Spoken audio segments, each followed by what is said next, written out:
Skittles.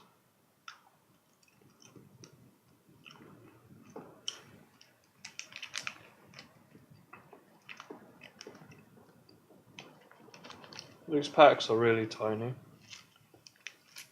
but that's probably a good thing because else I would literally just be loudly eating because it's coming up quite loudly on the microphone. The entire stream, I'm just sitting here eating my Skittles. But this voice is for talking, so small pack is good. Although, I mean, these packs are just... There's almost nothing in here. I've never seen a smaller pack of sweets, but there it is. Sorry for starting late again. I think I said 12 PM today, and now it's 3:20 in the end. Reasons I've kind of written about down at the bottom, just, again, trouble at home. But nothing major, now is good, and I'm feeling kind of okay and ready to get on with it. Session 16 for Raft, which is unbelievable. Can't believe we're on 16. MapReduce finished after 7, and this is still on 16, and I'm still on part B. I actually have now, for anyone, so that my days of summarizing are over, I have on my stream page, which I'm not going to bring up because otherwise the computer might catch fire, just to check that I'm online. Yep. Without actually trying to view it, or else God knows what would happen. But my stream page now has the top right corner, the story so far, is just in a kind of nested list format, so you can immediately see where I am in the project, what I'm doing, and it just immediately jumps out at you. So I won't actually have to summarize what I'm doing anymore, which is good, because that was kind of taking quite a long time. So, we said I'll just start. Okay, well, sure, distributed systems, Raft, part B. I'm doing the coding bit, that's what it says down there, but that could mean a lot of things, because the coding for this is quite complicated.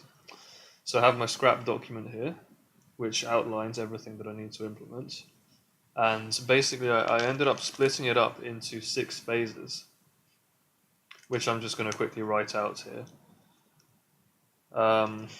just to make it clear what's what, a quick summary. Data goes through a very quick cycle. Every piece of data that Raft handles goes through a very simple, general, sort of theoretical cycle. This isn't how it's implemented as such. The correspondence to the implementation isn't all that good, but the actual outline process is basically what I'm about to just write out here quickly. And that's a kind of summary of what happens to the data, and it corresponds to how I am implementing it as well. I know I just said that it doesn't really, but that's, I don't know. Let's just say that I said that wrong, and because it's a bit of an effort to explain what I meant when I said that, and it's really, really not a big deal.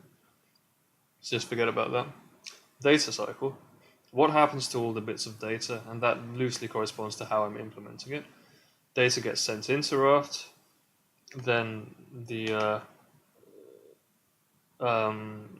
leader and the followers, so the whole Raft cluster of servers, one of which is the leader, the others are followers, all of them have to write down the data as fast as possible. Then, given that they've agreed on the data and all the logs are synced up, the data is committed, which means it's ready to be sent out, and then the actual sending out phase, also known as applying, because there's some sort of state machine involved. I don't know what the state machine is exactly, but the idea is Raft agrees a log and sends it out somewhere, and I know where to send it. I just don't have that good an idea of what the broader picture is. But like, implementation-wise, I know what I'm doing with that. So those 4 steps, as well as updating votes requests,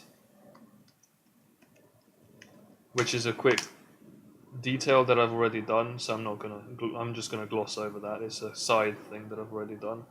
And also just writing down the state variables, which is a basic thing. You know, whenever you're implementing a system like this, first start out by defining your state variables as per the specification, which is the Raft blueprint, which is bottom right on my Twitch page. In the resources, you can spot that. Not important.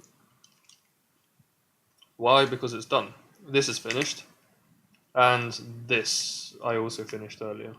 So this is what I care about.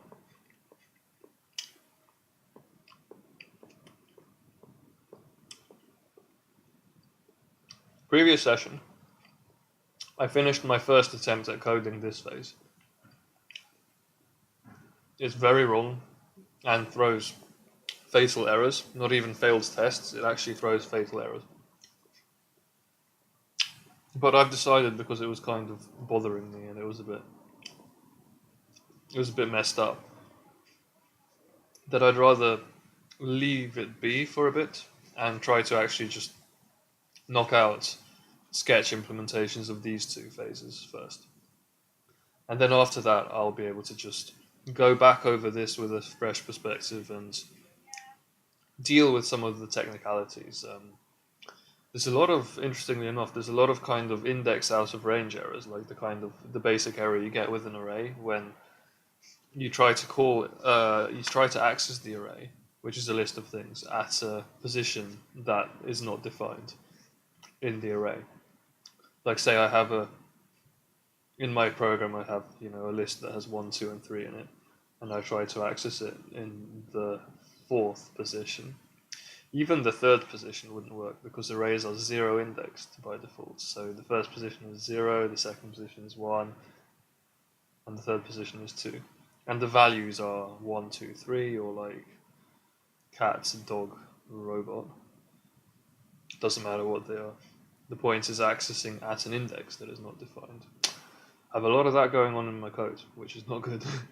It seems like a kind of basic error, but Raft is complicated because the logs get edited a lot, and the logs are just the list format. So merging lists, making sure you have the right index and all this stuff, and dealing with edge cases is a bit sus, I don't know. So I'm going to leave that, and also well, that's one of the reasons I'm leaving it, is because I don't want to immediately look after it just as I've been doing it the other day. But I also want to do the entire do phase in one stream block and then get debugging, because the debugging is going to be long, difficult, fun. I think it'll be fun. And it's easier for me to plan my stream, I think, if I just write down, like, okay, I'm debugging now. Basically just kind of summarizing what I'm doing at each point. And so doing all the debugging at the end, I'll do it for that reason, for those two reasons. If you're doing an actual software project without these kinds of restrictions, and also haven't had such a struggle with something you've implemented, it's probably better to debug immediately. In fact, it's better to debug as you go.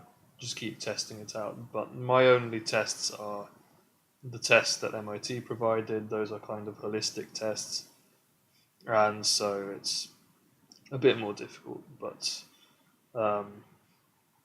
shouldn't be a problem. Yeah, I've made it slightly harder for myself by doing that, but I think I had to it just kind of fits the circumstances, and it'll be fine. So whatever, I'm gonna code this up and then test it after I've tested this, is basically. It's not good practice, I'm kind of aware of that, but I'm okay doing it anyway, for those reasons. So one reason being, I don't want to look over my code for write yet, because it was kind of hard and left me a bit tired. So I want to give my mind a bit of a break. And the other one being, I just want to debug everything at the same time to make the stream a bit slicker. Cool. So with that in mind, getting myself huffed on my speech a bit, huffing and puffing, I'm just going to get on with it, and having written this, coded this, I'm now just going to straight up code this. These three sections are pretty independent of each other, by the way, so doing it this way is reasonable, more reasonable than it may seem, even though I haven't tested this phase yet. I'm still going to persevere and write this one. So that's what's going to happen next. Right after I've blown my nose, because I've kind of worked myself up speaking fast. So, not to worry, I'll just go ahead and blow my nose.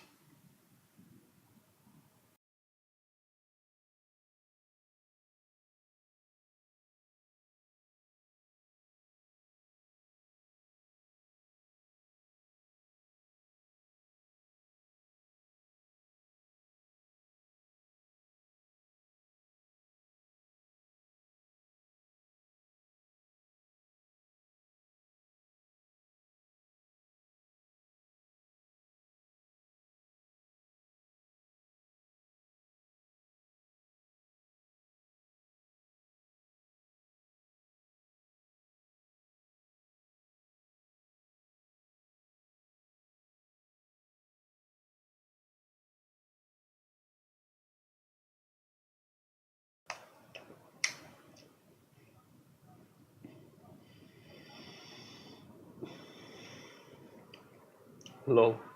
Sorry about the microphone there, I'm kind of aware that I just let out a kind of click with my tongue and it just spiked to the volume level. Yeah, it's a bit of a trouble, designing microphones to pick up exactly the sound you want is really a lot more difficult than it may seem. Okay. Yep, camera's working, microphone's working. So that's it, I'm gonna just write it down and do it. About to start. Coding the commit phase, which is actually 4 out of 6.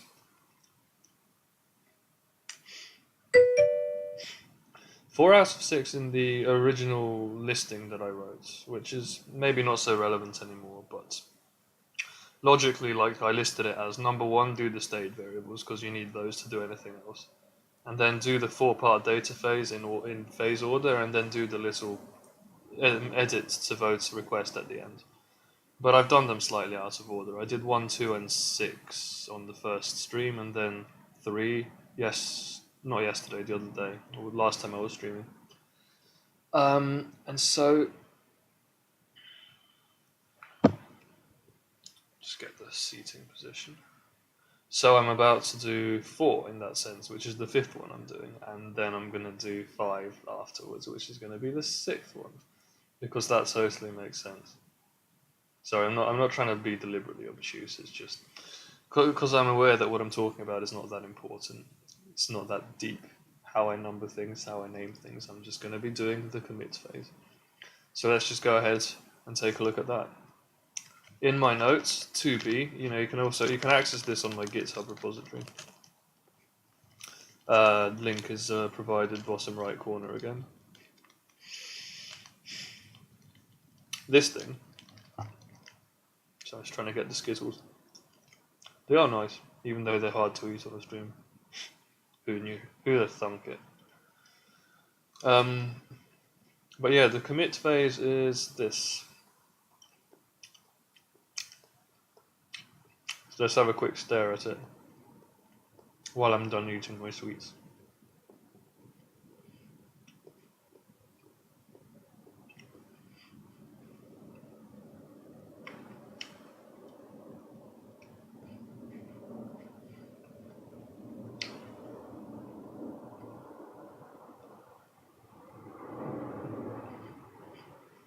Okay, so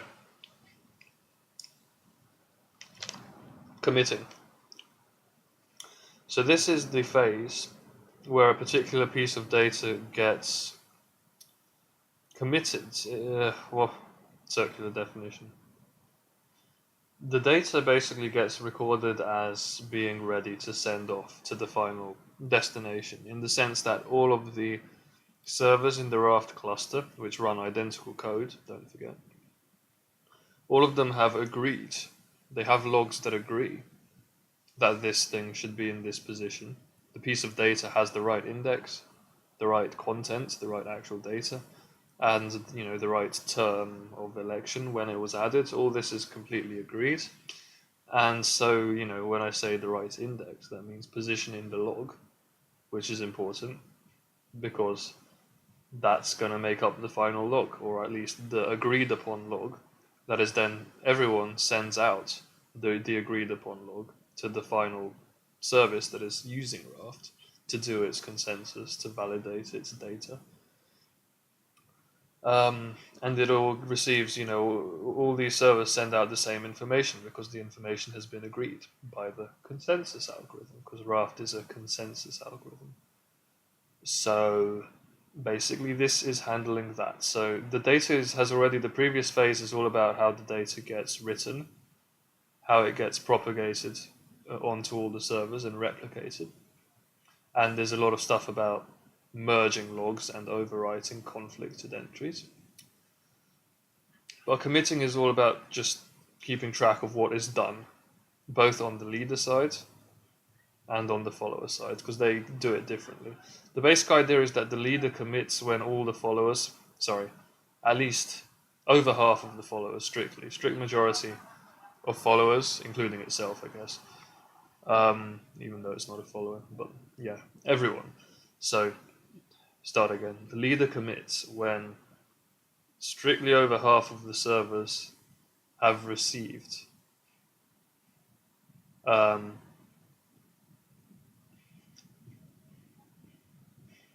sorry, my throat. Yeah, strictly over half the servers have received the data it sent out and have acknowledged receipt. And when that happens, that's the most basic circumstance for the commit index can then increase to cover that piece of data, because all the logs are building up the index for committing. There's an index that tracks committing, and that works its way up the leader's log, according to whether what it's covered is in the majority of the followers' logs. And the followers commit just based on the leader, so they literally just synchronize commit index with leader. And both of these have excess conditions that are trying to guarantee that the data integrity. So they're not fundamental to the actual system, the actual motivation, the basic intuition for the system. But they are there to make sure that things work smoothly in case things crash. What I always say is, if none of the servers crashed, everything, all the networks worked perfectly, then this line of code would be unnecessary, and a lot of Raft would be unnecessary, because then there'd only be one leader. But we have elections that dynamically select leaders. But nonetheless, for the purpose of understanding the intuition, that is, this is what it is, and this is a kind of extra check to make sure that we're okay. That the terms that's written in the log matches the term that the leader thinks that it's in, so there hasn't been a new election. And here there's a similar thing, this thing. So when it says set commit index to the minimum of these two things, well, it wants to set it, what that is saying is it wants to set it to this, the leader's commit index, so that's synchronized. But it sets it to this if it is smaller, because that means there's been some sort of problem. And what this is the last entry that the leader sent over. Meaning that if the leader's index has increased since then, that's a bad thing, and we should just stick to the last entry that it's received, because it can't go beyond the last entry it's received when it's tracking its own log, what has been committed. It can't go further than the log and predict that things have been committed if it hasn't itself written them. Yeah, basically. So those two technicalities, I couldn't prove to you why they are there exactly, justify them to myself, but the basic idea is the other stuff, the basic stuff, that's completely clear. Why, how, the basic idea of how commit index is kept up to date. But these things are just there to kind of keep it running smoothly, and I'm not that fussed about understanding perfectly why those exact conditions are as they are.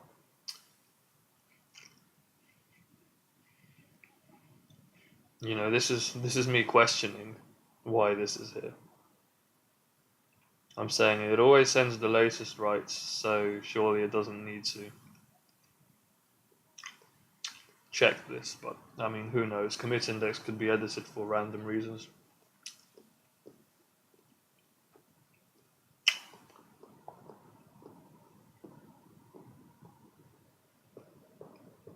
We'll see how it goes when we implement it. I might even try implementing it without this technicality. This one is fine though. This one is clear. This one is basically saying the leadership has not changed while I've been working on this piece of data. So I reject data if the leadership has changed over. Why? Because the term of an entry, this thing, is the term that the leader was in when it received the entry from the inputs, so the in phase, all the way at the top here. That's when it assigns the term to the log entry itself. So that's recording the term. And so if by the time we get to the commit phase, my term, which is the leader's current term, agrees with the term that whatever the leader was when it received the data, that means that there has not been because there's a unique leader for every term because of voting and majority and the fact that revotes are not allowed within a single term. So what that means is the leader is the same, and there has been no leadership election in the meantime that the leader itself has noticed. And so it's safe. The only other situation that could happen there, I think, is that my term has gone up because something else took over the leadership. And in that case, fair enough, I had to drop the entry that I was working on. I recorded term at the input phase and then I check it again at the commit phase. And if the term has gone up, okay, I lost an election, something went wrong, I just dropped that piece of data. And so it doesn't get committed. That's basically what that is. So that kind of is a bit more plausible, certainly to me, than this one, which I really don't understand why that's there. But, okay, enough gassing. You're gassing. I'm not.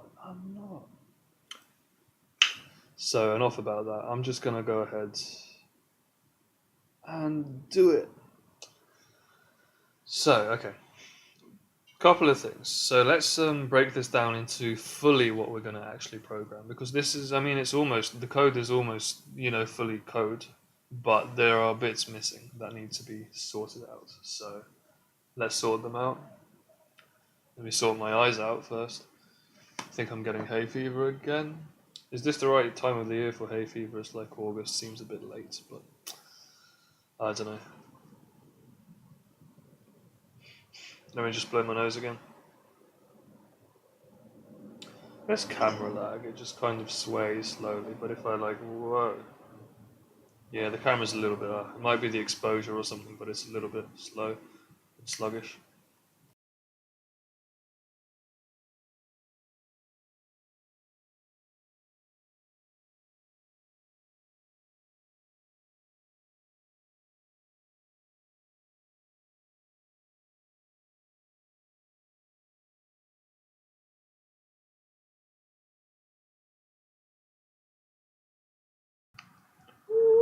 That was the sound I just made, but I forgot to turn my mic back on. Alright, so let's do it. Camera, mic, check, 1, 2. How's the position? Should I just budge my legs slightly to the right? Right, so I'm breaking this down into the exact code that I want. So there are a few questions that are still left unanswered. This is the first one, so let me just check the stream time, 25 so far. Actually, may as well check chat as well. Hello, Tea Time with Taryn. That is a username that raises many questions, but welcome to the stream. So let's break down the outstanding bits and pieces that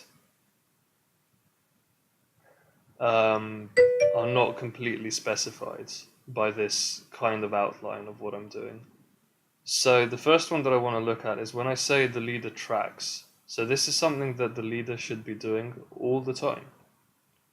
But something that should be being done all the time is not exactly conducive to code, because where in the code do I put that? So I have to think about that. I've already solved that question for the previous phase because it made sense to do it on every heartbeat. The leader is always running a cycle where it sends out messages to the followers, which is called the heartbeat cycle, and I just attached this thing that the leader is always doing to the heartbeat cycle. So I'm going to have a think about if it's reasonable to also attach this to the heartbeat cycle. I don't even know. I don't even know what questions I have, to be honest. It just kind of, I just wondered who could Taran be? What's the significance of tea time? This kind of stuff. The programming language is going to be Golang, which is a language that's designed for concurrency. It has this channel system that's all about, spinning up separate threads which run individual functions, but then having the channels which allow you to send messages and receive messages between threads, and the threads block. That is a lot of rain. The threads block on both sending and receiving, meaning that they wait for both the sender and the receiver to be available to transfer data from one to the other. That's why we're using Go to run a really heavily concurrent system. So it's both parallel in the sense that there are lots of servers, but all the servers run the same code, but the code itself is so complicated that we have to have lots and lots of threads doing lots of different things at the same time. So that's why we're doing Go. That's MIT actually chose that we should be doing Go, but that's fair enough. Have a look, by the way, if you're curious about what I'm doing, because I'm already kind of messing about with some details. If you're curious about the bigger picture, I made a quick summary just before I started the stream, actually, of which project I'm on. It's called The Story So Far. It's just on my Twitch page. Just if you're curious, that's there.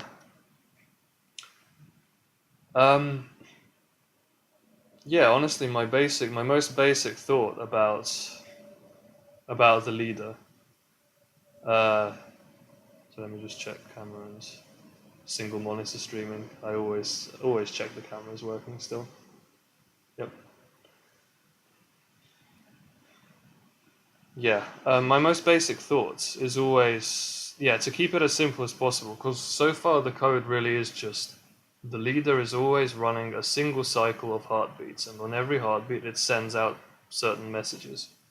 So this thing that the leader is always doing, I may as well do that on every heartbeat as well. Heartbeats are quite fast. I think the heartbeat timeout between heartbeats is like 150 milliseconds. Is that right? What did I say it was? It says it here. God, this bug where Visual Studio doesn't scroll properly is fixed, if you didn't know, by restoring and then maximizing the window. Because wonderful open source software. Heartbeat timeout, 150 milliseconds. That's the amount of time that goes by between the leader doing its thing, every time the leader does its thing. And okay, so the basic state of the heartbeat so far is in this file, I think. This thing. First it checks. So this is code that the leader is running. First it checks if it's still leader. Because it's tail recursive, it loops it on itself infinitely. It keeps checking if it's leader. Then it sends out the heartbeats, which are the append entries RPCs, which are communications from one server to another. It sends out the data that it needs to be sending out to the followers in this. Then it times out, and then it responds to the replies from these RPCs. Which, well, I should be a bit more specific about what I mean by that. What I'm really doing is adjusting follower indices depending on responses even. So next index and match index is the leader's way of per follower. Every follower has, every follower is ID. ID corresponds to a particular server. and this array at ID is the next index of that follower and the match index of that follower.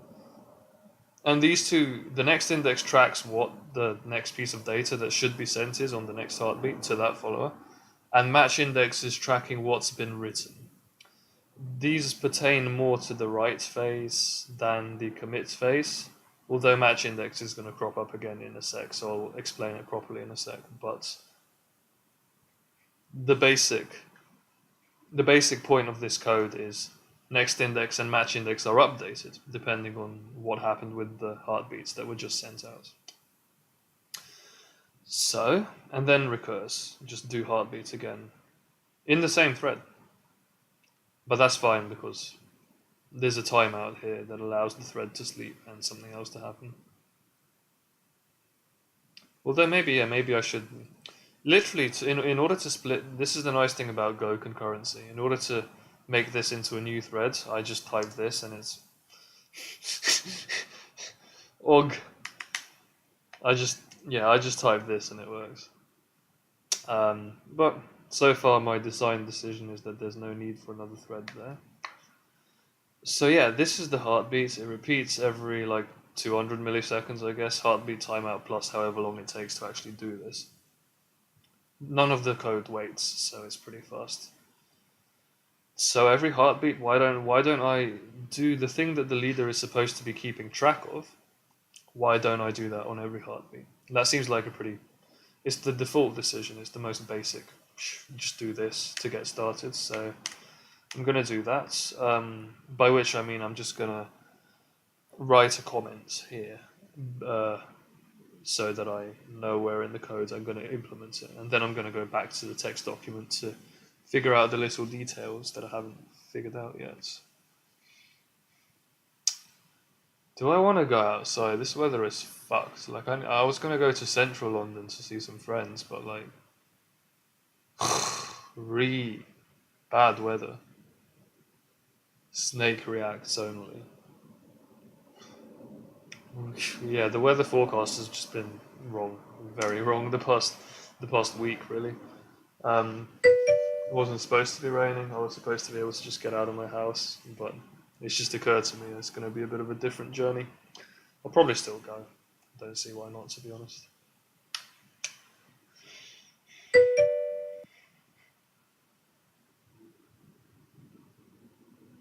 How long have I been a programmer? What's my background in here? Yeah, about that weather.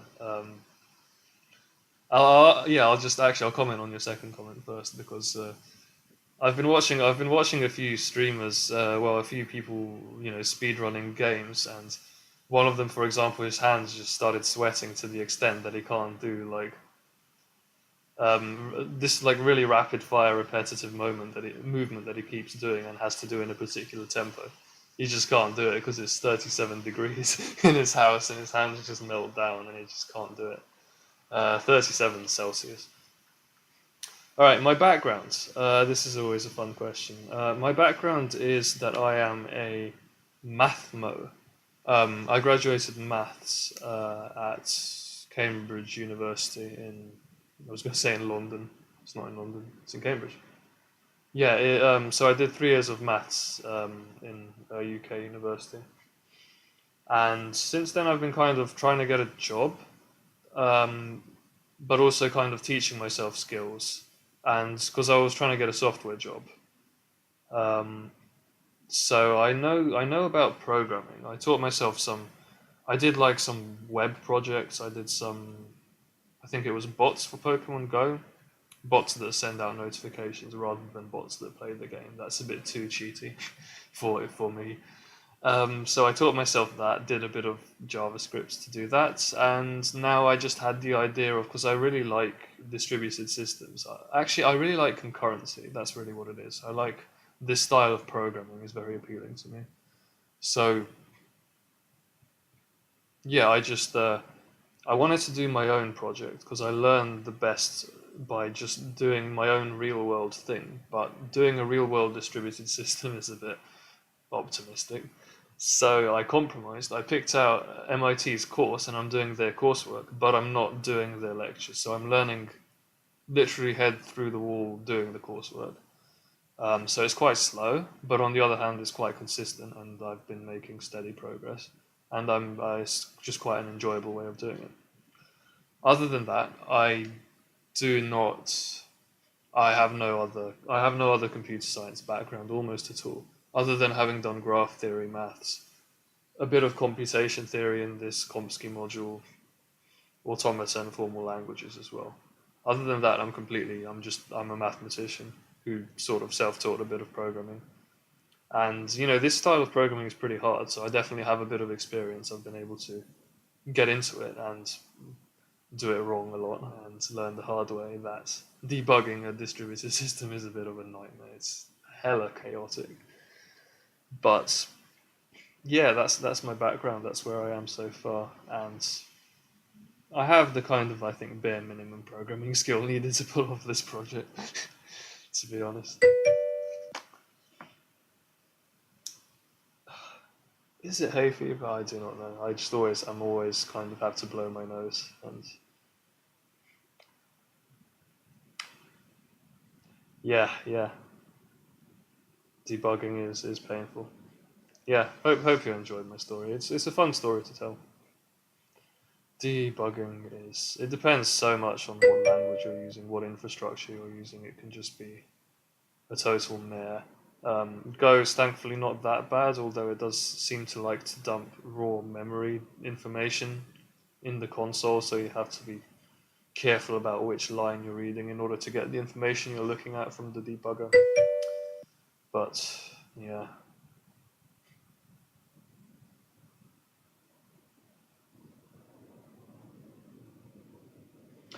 No worries. Yeah. If you come back, by the way, I'd be happy to hear, your background, what brings you to the stream, that kind of stuff. Just in the chats. Once you come back. Till then, yeah, I'll just persevere with my work, I guess. All work and all play, because why not? You can totally do both at the same time. Cool. Yep, so I made the decision that I'm going to bundle this code that the leader should be doing all the time in with the heartbeat code because that's already there. It's regular, repetitive, and fast. Those are all the things I need. Rather than running an infinite loop on a separate thread or something that's going to either A, require its own timeout, which I don't need if I already have heartbeat timeout, or B, I just run an infinite loop and it blocks the Go system completely, which you're not allowed to do, obviously. So that's cool. On the other hand, okay, so we know where we want to do this. The question is, well, there are some more unresolved details here. So look at this shit. Actually, hang on, sorry, I need to blow my nose first, but look at this shit, and then I'll comment on it in a sec. Let me just. Okay.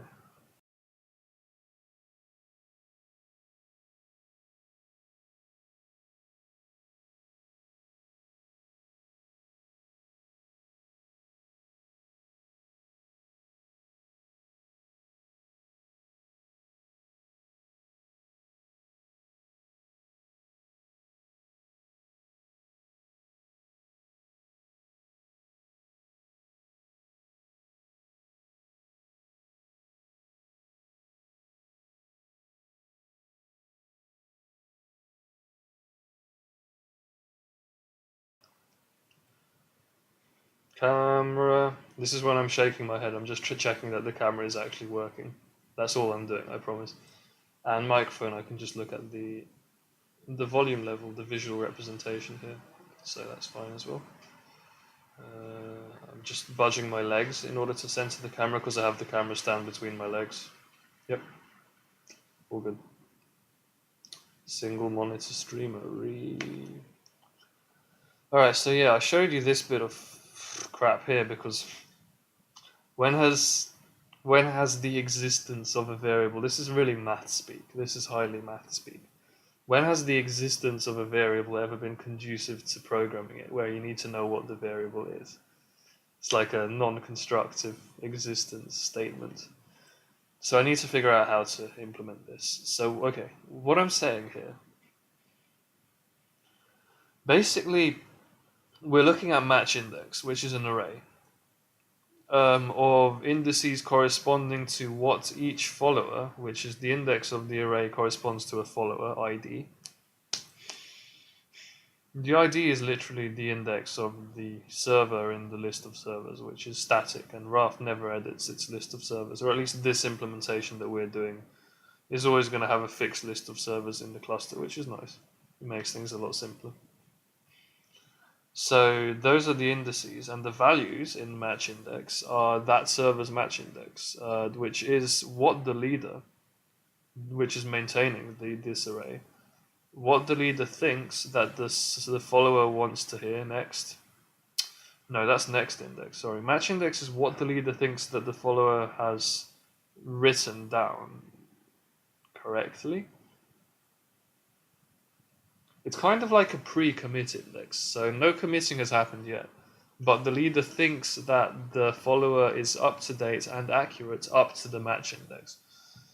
That would be why it's called the match index. This hasn't actually occurred to me yet, now that I think about it. Because I was thinking, well, why would you have next index and match index? Can't you just always edit next index so that the leader just keeps modifying what it should be sending next? But match index is more than just what should be sent next.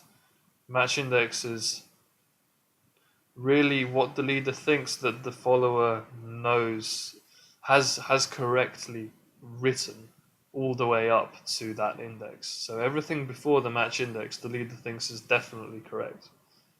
And so it uses that as a precursor to committing. If if a strict majority of the match indices are above a number, then that number is committed. That index is committed, and so commit index can be moved up to that number. That's what this is saying.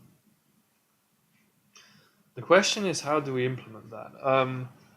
We need to do a traversal, because we need to find the n for which this works. So I don't know if it's legitimate to. I don't know if it's legitimate to step through the indices one after another.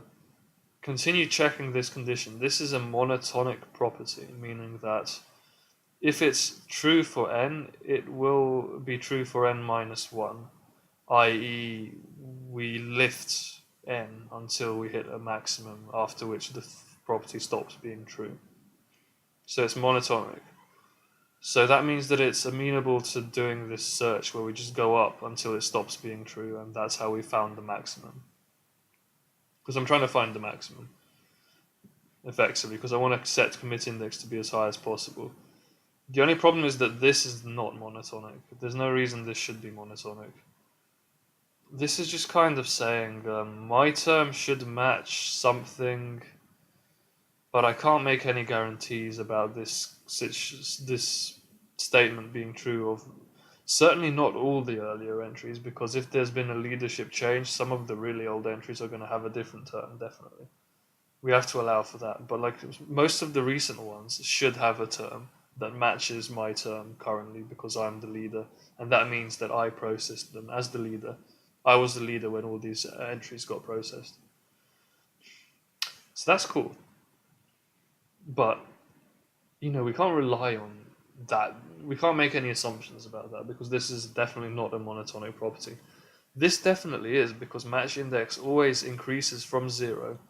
All of these numbers are monotonic, and hence their minimum, because math speak, majority being greater than or equal to n is the same statement as basically kind of like the minimum being greater than or equal to n, but it's the minimum applied over a dynamic subset that's greater than or equal to, strictly greater than half of the followers.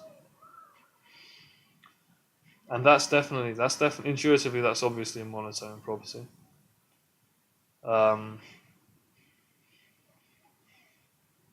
Because you can arrange those numbers and pick medians and that kind of stuff. I don't know, it's just intuitively obvious. I don't want to do a mathematical proof. I always have that urge because I am a filthy mathematician.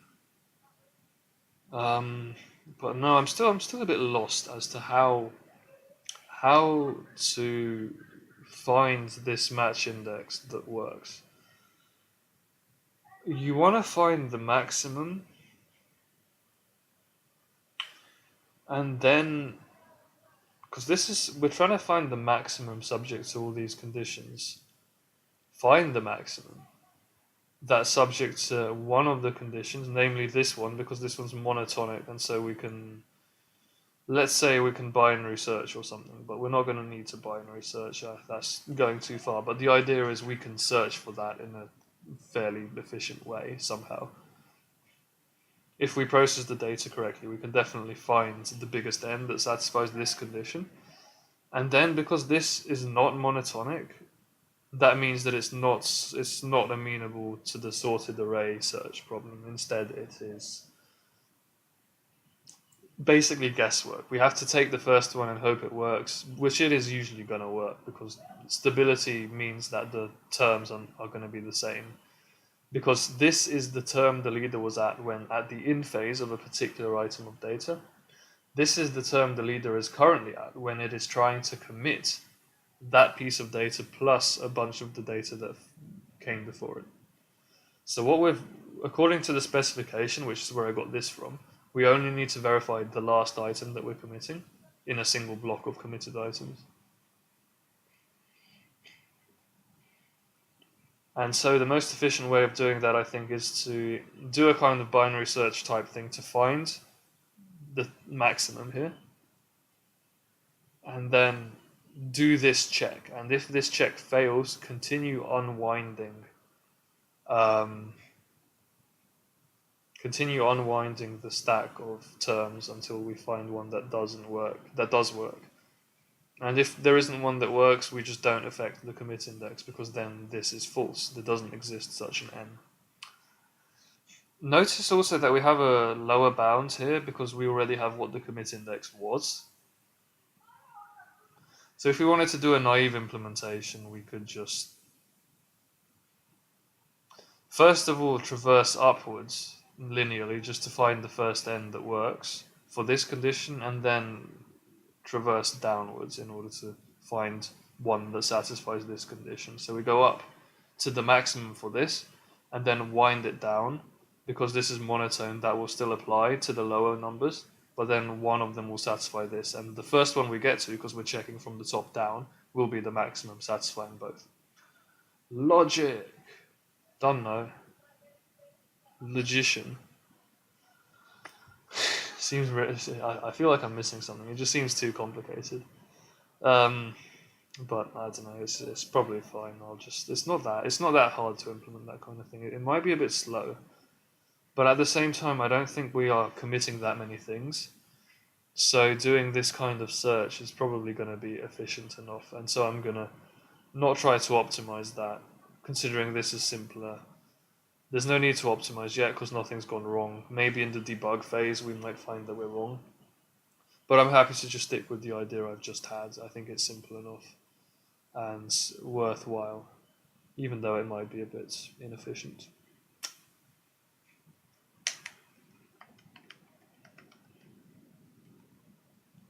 Somebody texted me. You what, fam? Do I want to check that? Quickly.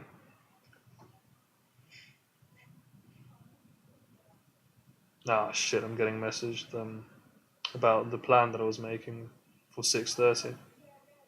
Where are we going? I'm not going to answer that until 5:30, I don't care. I'm working now. Man's at work. Well, this guy's also at work, but he's slacking in order to message me randomly at 4 p.m. Caught out. If his boss watches this stream, he will know. Oh dear.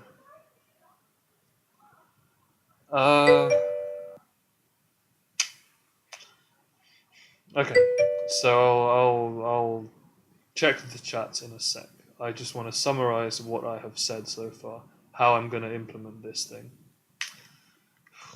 Why am I using text documents? Well, they're simple enough, I guess. It's just a bit messy to write things down. Actually, do you know what? This is the way I'm going to write it. I'm going to just do it here and then write my implementation details here. So I've just spent 5 minutes going over how I'm going to interpret this rather mathematical non-constructive statement into an actual program, and this is what I've come up with. Search, linearly search indices from commit index plus 1, because we're looking for an n strictly greater than commit index.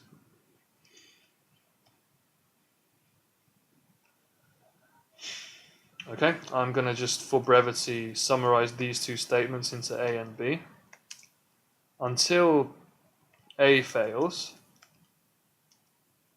hence found maximum for monotonic property A, because A is monotonic.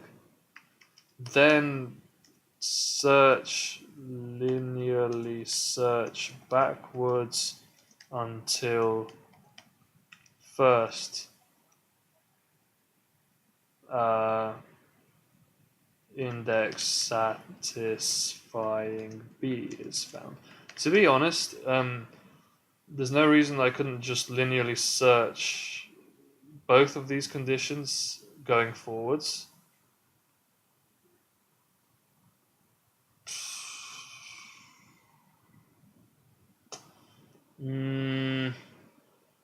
I could do that, but then I would have to keep track of what the maximum, the biggest one that satisfies this is, and then keep going until I found the top one of these, and then read from that. That's not such a bad idea. Oh god, sorry, I'm not being very clear in what I'm talking about, but 1 minute break. Chat. Literally. Look at this guy. He has an actual job. He has an actual job. I don't have an actual job, and yet I'm working hard and ignoring his message. Oof. Wholesome work vibes.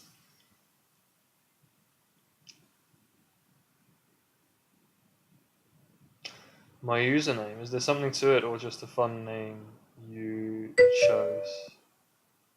You're asking about my background, web development school. Ended up working for a library. Quit that because a wedding and became, sorry. Let me just stretch my eyes out. This font is ridiculous. Quit that and became a wedding photographer, and I stream watercolor. Oh, that's cool. That's cool. Yeah. I mean, I've had a bunch of, even doing maths at Cambridge. I had this one friend who decided after a gap year that she wanted to do maths, and her idea before the gap year was that she wanted to do art. And I can't remember why she didn't do art. Something went wrong, but that was her plan. And then after the gap year, she realized maths, which is cool. Yeah, it's interesting being all over the place. Which actually, I guess, I could, segue onto your question about my username. I mean, my biggest interest in life in general, my only real passion has always been music, right? And so I named my Twitch handle after. There's this Nigerian musician called Fela Kuti, who made like really politically charged music. He made resistance music because, well, Nigeria was pretty oppressive in the 70s, right? And so he had this like really funny kind of messed up English and came up with just a load of great, just random expressions. And one of my favorite ones was that he named one of his songs "I Go Shout Plenty," right? Which is just his like random kind of protest song. I don't even know what he was protesting in that song, but he always had something to protest against that particular government, and so he just went and shouted plenty. So that was kind of the reason that I named lots of things like Twitch, Reddit, Twitter, all these things. It's interesting because this is a handle that's not really been taken anywhere, so I can just go nuts on the internet with it, which I found quite cool. Why, thank you. Yeah, it's an interesting that you sort of went from web development to being a photographer.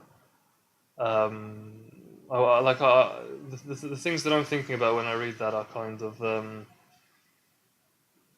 how much time did you spend doing the web development stuff? Why did you want to change? Did you feel like it was a lot of what am I trying to say? Like, did you feel held back by having invested a lot of work and then changing from one thing to another? I guess that's the kind of thing that sprung to mind. Just some random questions. Answer those as you please. I don't know. I guess yeah, I'll just check what you're saying. Yeah, standard. That's a pretty standard reason, isn't it? Freelancing and not making money. That's I didn't even try to become a musician. I didn't even. Um, well, I didn't have the background for starters because I kind of missed the boat educationally. I didn't start learning an instrument when I should have, and it's pretty difficult to make it back from there, I think. But I would never want to put myself through trying to be a musician. This is why I'm kind of pushing. This is, a hobby I'm less interested in, programming, but I'm like it enough. I find it all interesting enough that I could definitely just do a career out of that and be a hobbyist musician. It's totally legit as far as I'm concerned. Yeah.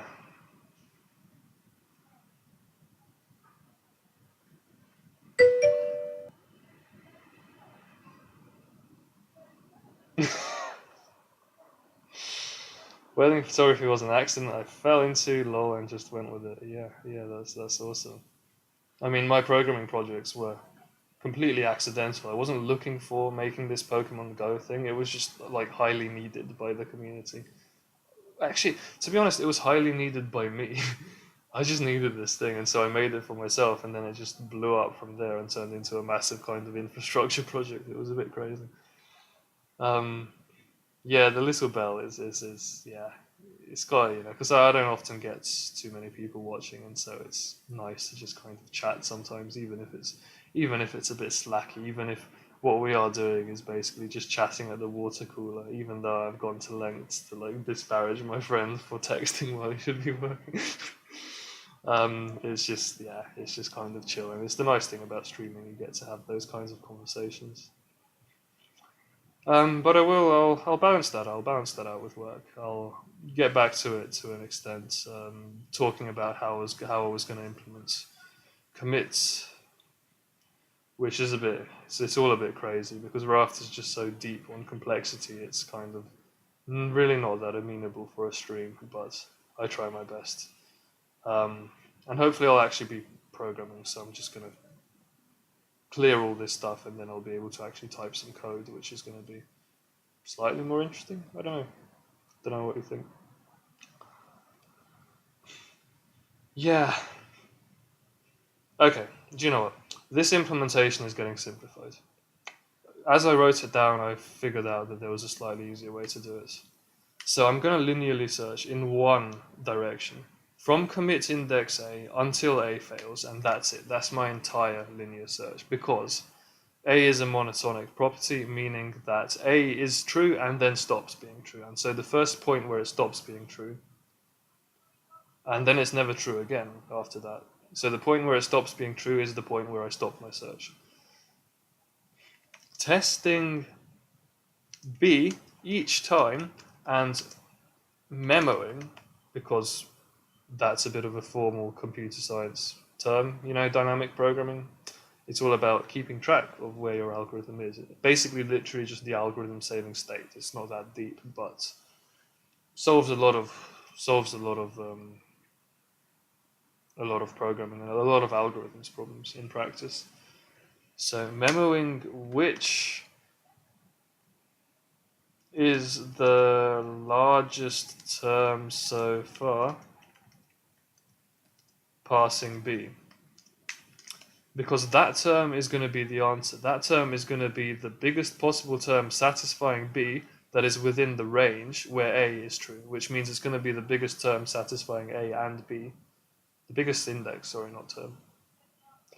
But yeah, And also, if nothing is recorded into this memo position, then n doesn't exist. And so this is pretty simple and clear. Okay, so I redid my implementation because this is a bit cleaner. Okay, this here, if sender strictly leads receiver, the definition of lead, this is a word I made up. The definition of lead is here. It's all about comparing the commit indices of the two servers. So I just do a comparison of commit indices. And if the sender strictly leads the receiver, then I update the commit index, of course, because if this is not true, that means the receiver leads the sender.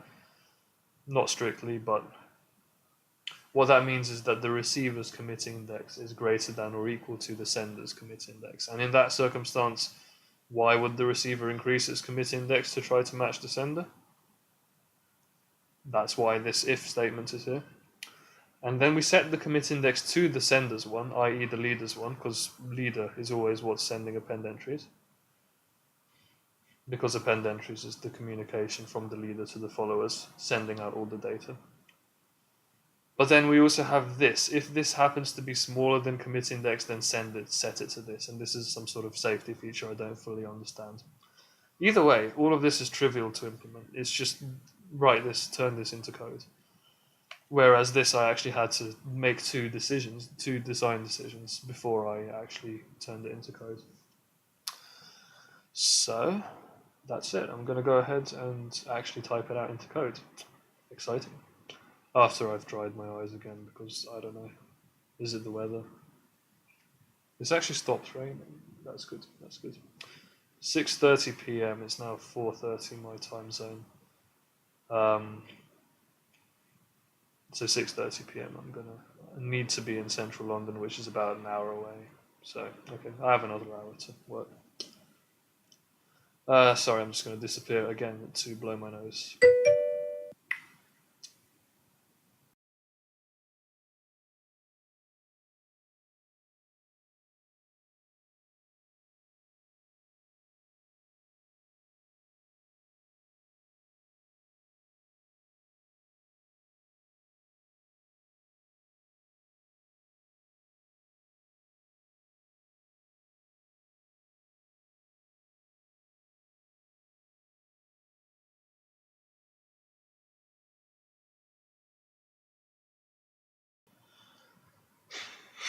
Oh my god. You know that feeling when you've blown your nose and you just notice you haven't actually blown it. Fuck's sake.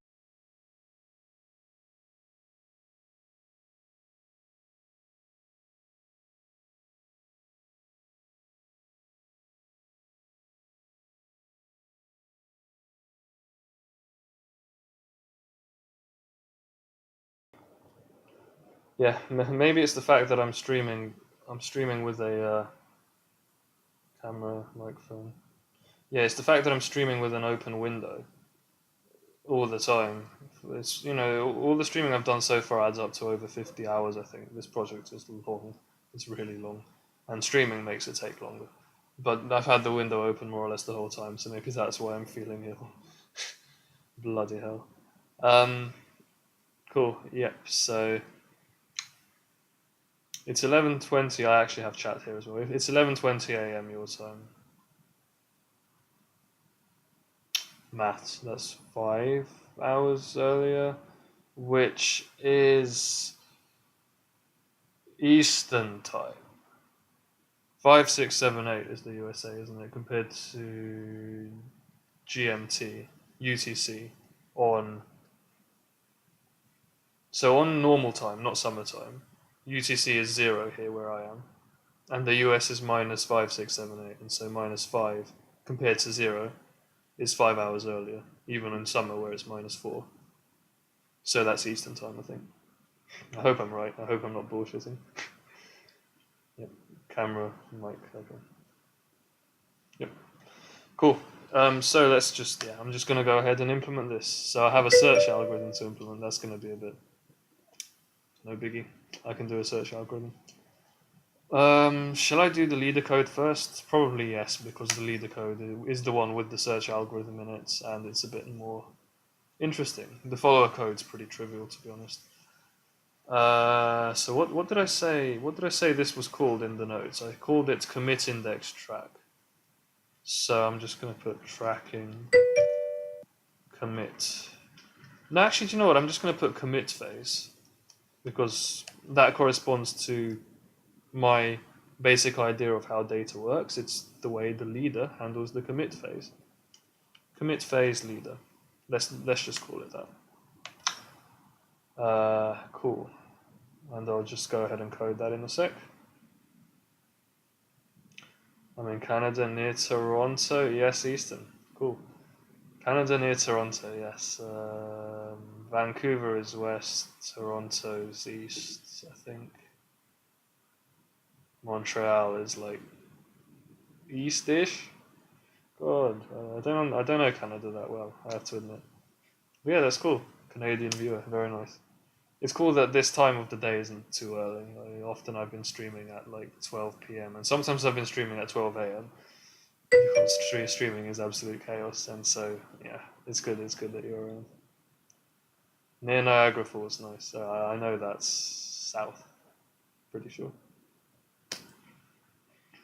Cool. Yeah. No worries. No worries. Yeah.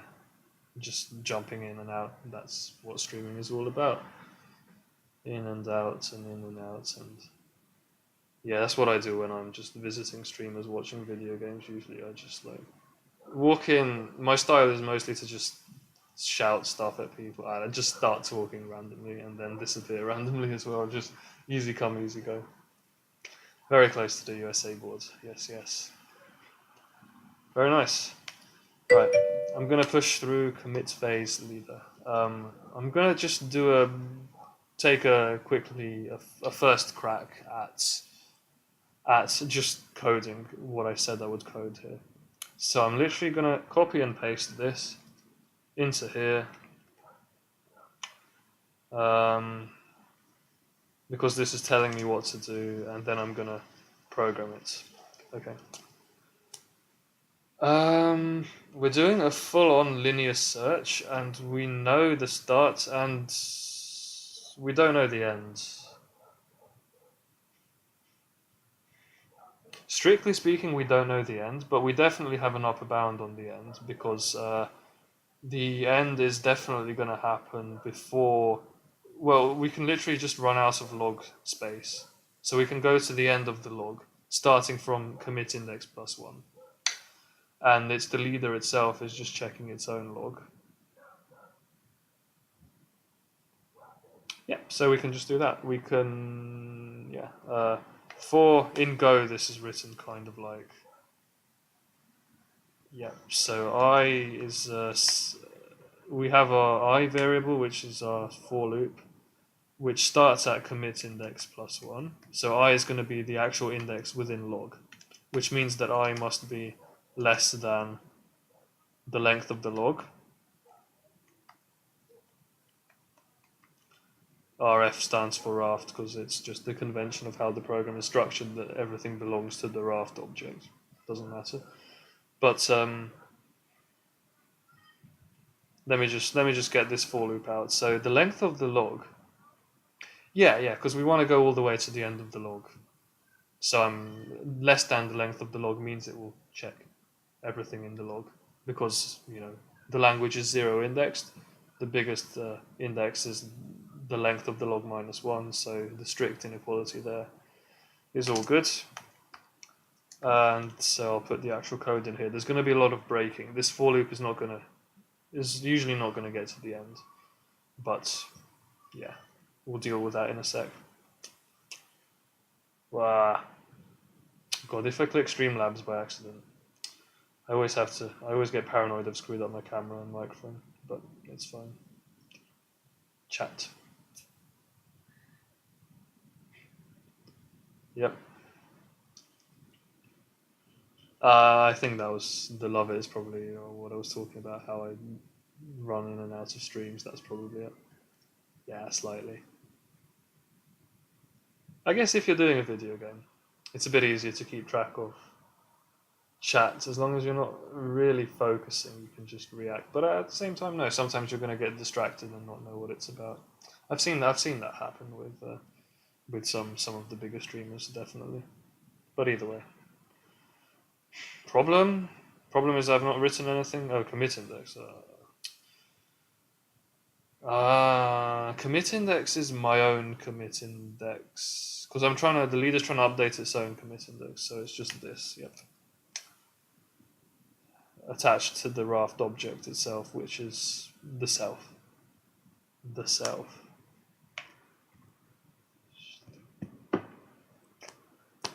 Okay, so let's go. Basically, okay, so we need a new variable, which is going to be the sorry, sibilance there for a bit. Held an S. Doesn't sound great on the microphone. What I want is a variable that's going to track the it's literally going to be the answer, but it's I know what I want to do, but I don't know. I don't have a like single word thing that I'm used to using to mean what I want it to mean. So it's kind of like when you're doing an algorithm to find a maximum, which is effectively what this is. I'm finding a maximum subject to constraints. The output is going to be result, and that gets increased every time you find something that's bigger. And then when you've checked everything, you have the maximum. So I'm going to call this the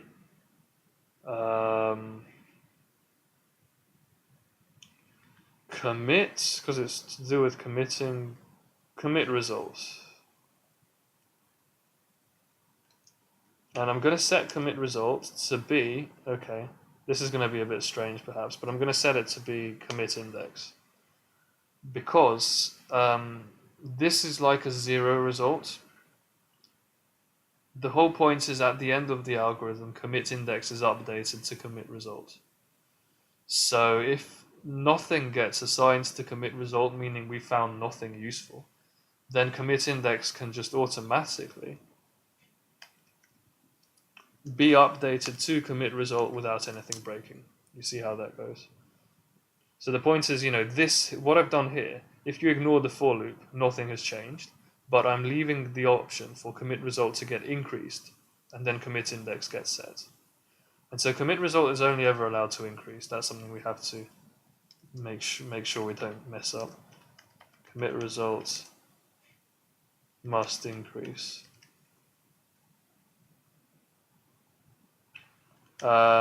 Increase here means not strictly increase, it means be greater than or equal to its previous value, but that's fine. Okay, and so we check stuff. We just do the 2 checks and assign the answer. Okay, there is one bit of the implementation I haven't properly covered actually, so I'm gonna quickly look at that now. Like stupid. Yeah. Okay. Yep. So the thing that I haven't looked at that I've just realized is how do I do this test in the first place? So now I spent all that time figuring out how to figure out what n should be. But now that I have an n, I have to do this test. So I have to, does that mean I check all the match indices to be greater than or equal to n?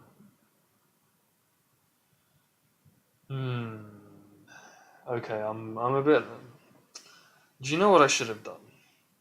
I should have taken match index, sorted it, found the median, which is going to literally be like not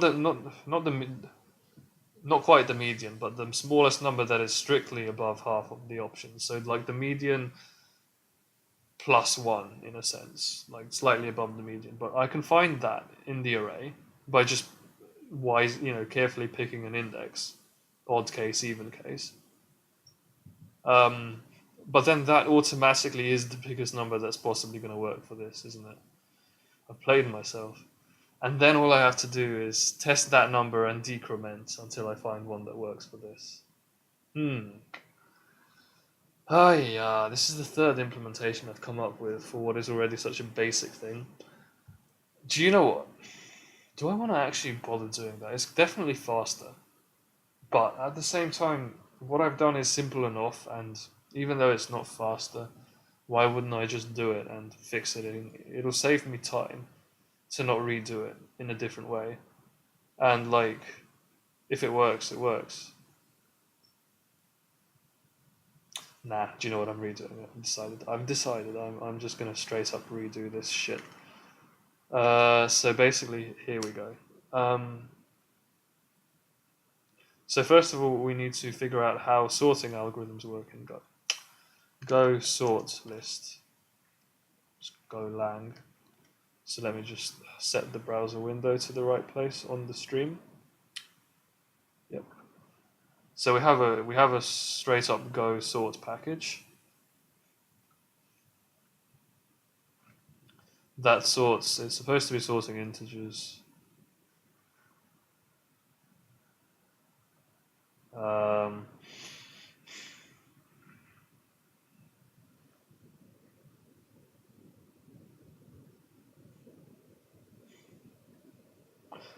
int slice attaches the methods of interface to integer array. What the hell is this talking about? Oh god, I hate Go. Is just a very precisely designed language, and so you have to kind of push through a bunch of boilerplate to figure out what it's talking about. I can't be bothered. Let me just find an example. Screw this. There are examples here.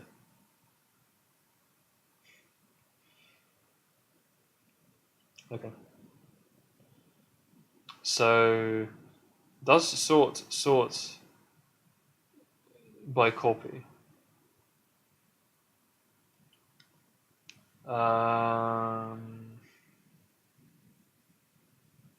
One can define a set of methods for the slice type.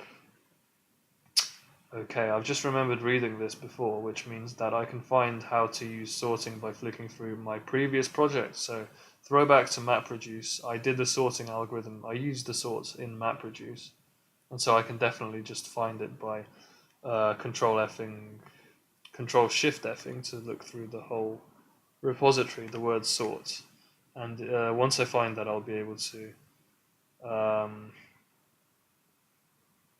dot go. Yeah, this is the one. I'll be able to just literally copy it out of here. So this sorts a slice in place, which is kind of strange because I definitely should not be editing match index for the obvious reason that editing match index is gonna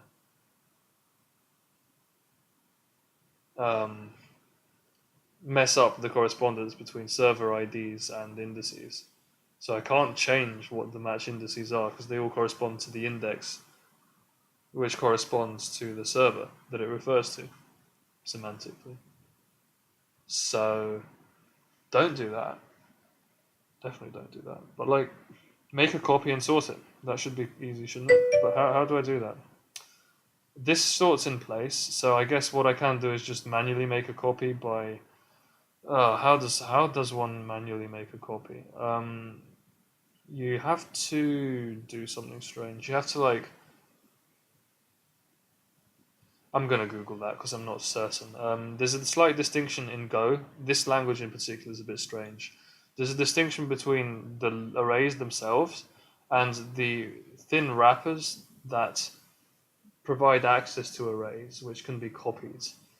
So it's kind of like in Go, you have a list, which is really just a reference to where the underlying array is stored and a start and an end position.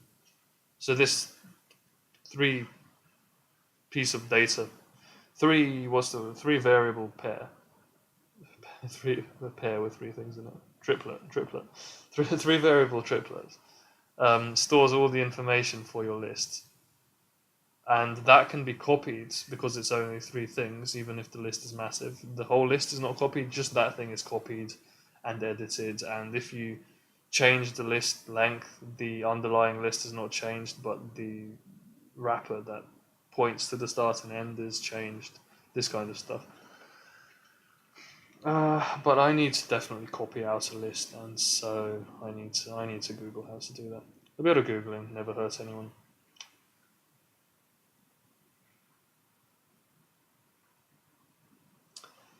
Yeah, no worries. Thanks for stopping by.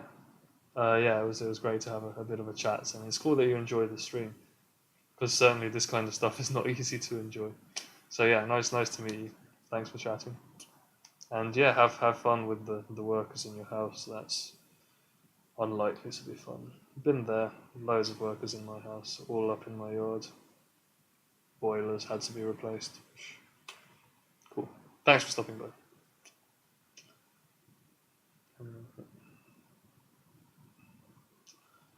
Bloody hell. Okay, let me fix this as soon as possible because I don't want to get stuck on this. It's such a stupid thing to get stuck on.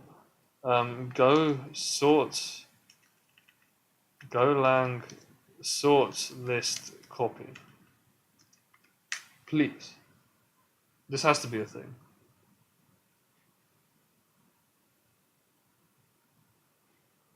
Well, sort and copy are mostly not handled by the same thing. I need to duplicate the slice.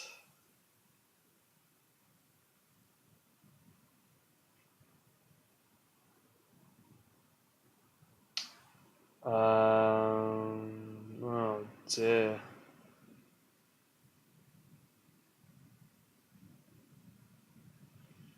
Do I have to figure this out myself? Do I just do another append in order to do the copy?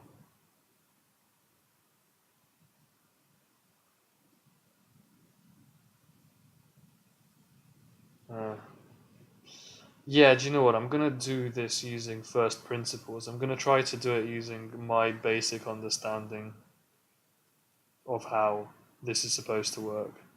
Of what I want to do, just on the most primitive kind of algorithms and data structures level, and I'm just gonna hope it works. So basically, this is what's gonna happen. Okay, so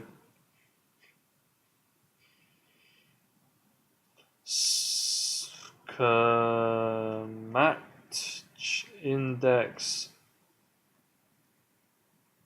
sorted match index is gonna be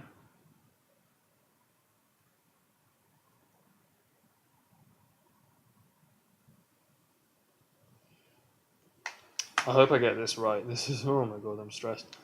Monk ass. Sorted match index. So I want to take match index, which is this thing. But this is a slice. I want the original underlying array. Okay, Google how to do that. Golang access. Do you know what? Surely Golang copy slice is a thing.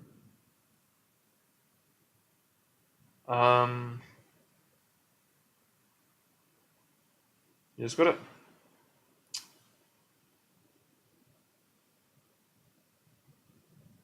Golang copy slice.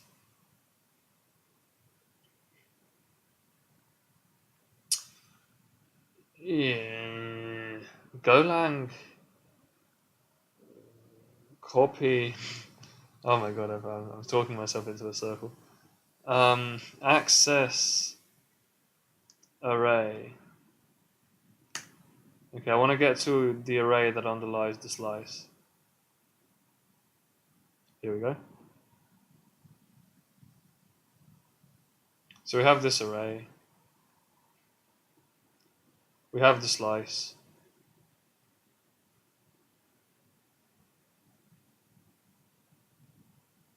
Wow. Really? This is not a thing? Oh my god, okay. Fine, let's flick through the blog post. It's telling me that what I'm doing would be unsafe and sure. Yeah, because it's a direct memory manipulation. No, what I want to do is okay. Let's just read this shit and hope that it gives us some information about how to do a bleeding copy. All I want to do is a copy.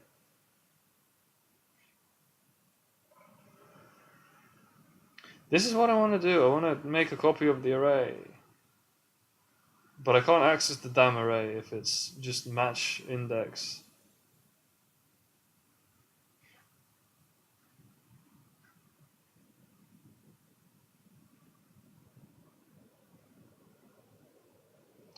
So please no copy and append. I just want to do a basic copy.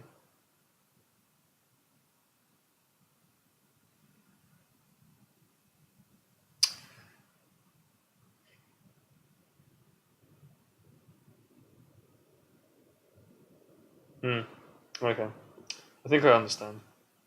What I want to do is make a new basic slice. Okay, so I want to make a copy of match index. This is how I'm going to do it. First, I'm going to make the destination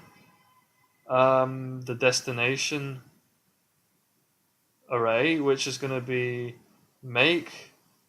Okay, well, these are indices. They all have type integers, so it's an integer array, and the length is the number of pairs. So it's the same length as match index. Now I'm going to copy. What does it say? Destination comma source. That's the wrong way around, isn't it? Ah, please. Where is my hint? Why did it disappear? Here. Destination and then source. Okay, so the destination is sorted match index. The source is match index. Hopefully that will just work. Okay.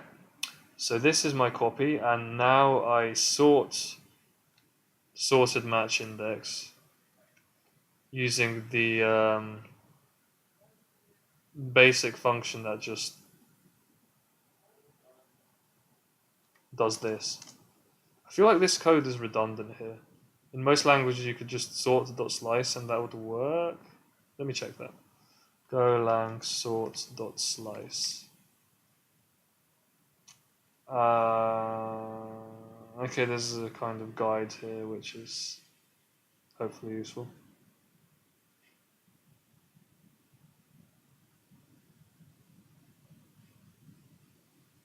Oh, I can use ints.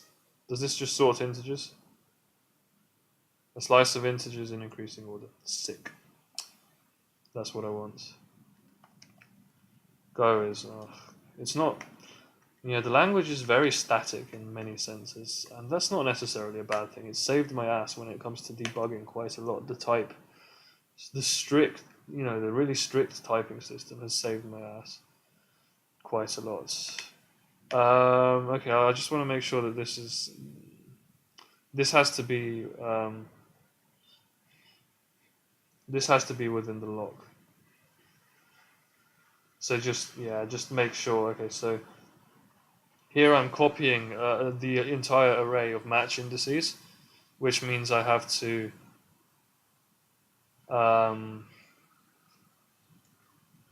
do a lock. Let's just, for safety, lock the entire state variables here and do an unlock at the end.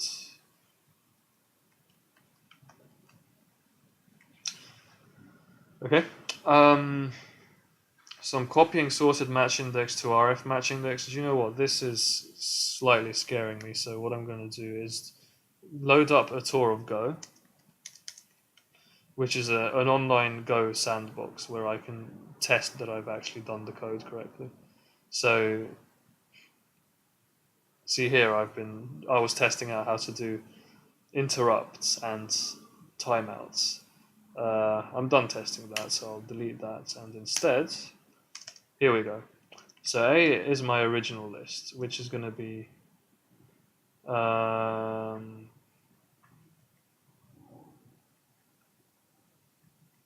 make int array of size 3.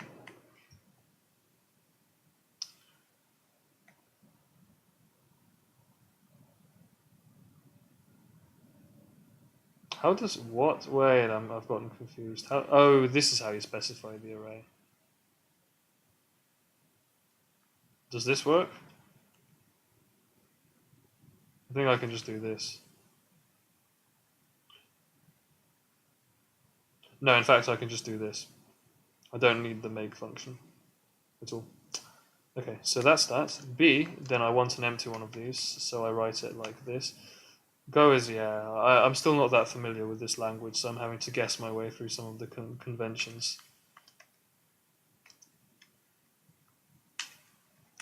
Copy and then fmt dot print learn b. Okay, so this should just be giving me 1, 2, 3.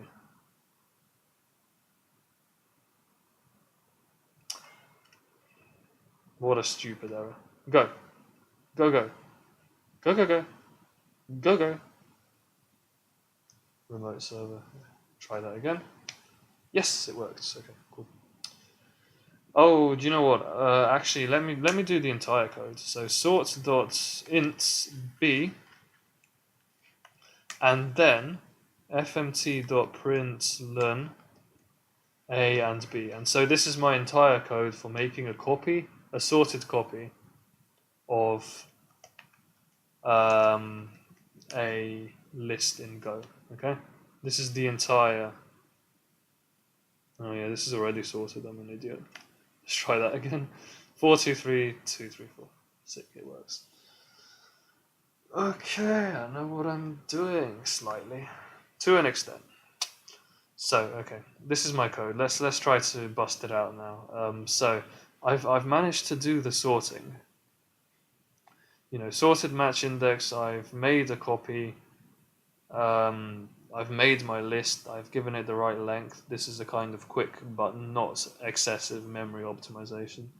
A list of the right length. I've copied the original list to that list, and then I've sorted the new list. Okay. This is where the actual the actual thinking about the code comes in. So, what I want to do. The match indices, right? Yeah, basically this is what I want to do.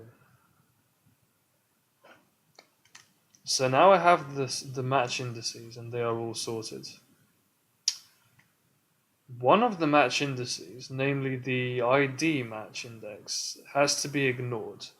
The server ignores its own match index. So I have to be wary about adjusting the median accordingly. The server's match index is initialized. Oh, but it keeps changing, doesn't it? Match index does change, unfortunately. Because whenever the thing becomes a follower, its match index is going to be changing, even if it's then leader match index is. How is there a way for me to just delete my own match index from this list? Yes, there is. No, there isn't. Careful. Yes, there is. Wait. So here. Oh god. I feel like I'm just teetering over a hole of boundless technicalities. I have to be very careful here. Listen, this is what I'm going to do. I want to completely remove the myself from the match indices that I'm going to be polling for majority. Because my match index is going to fall out of date as soon as I become leader. Even if, it will have been changed if I had been the follower before, but I have to make sure that I don't allow it to fall out of sync. Sorry, I have to make sure that I don't allow an old value of my own match index to affect the outcome of this, because my match index, I'm definitely up to sync with myself, so that should be trivially returning true. My match index should be basically infinity. But instead of doing that, because I don't want to implement an infinity number in my code, I feel like that would be a bit. Oh god, my camera slipped. My butt slipped, not the camera. Butt. Yeah.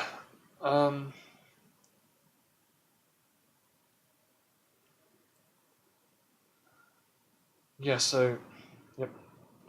I don't want to. Okay. I don't want to. The thoughts that I'm having now are, how do I exactly figure out what I mean by a majority of match indices being greater than or equal to whatever the number is, finding that median.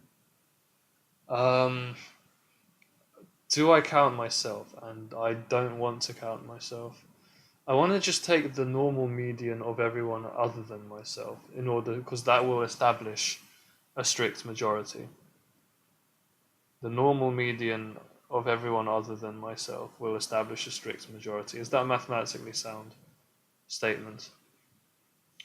Yeah, because let's do examples. So I have an array with 6 things in it, including myself.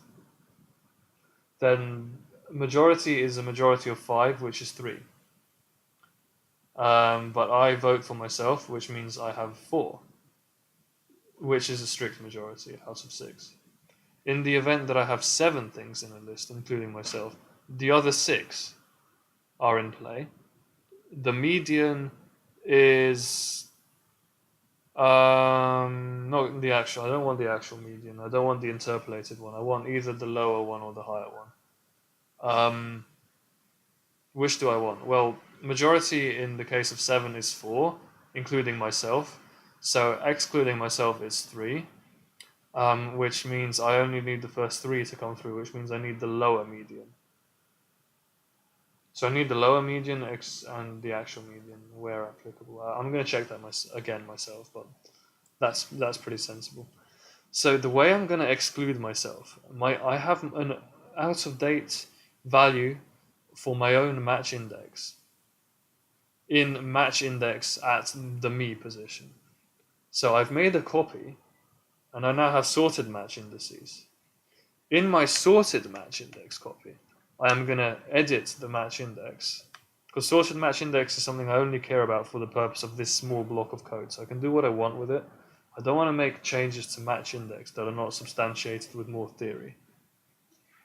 But the sorted match index, all I have to do is pick it out at myself and set that.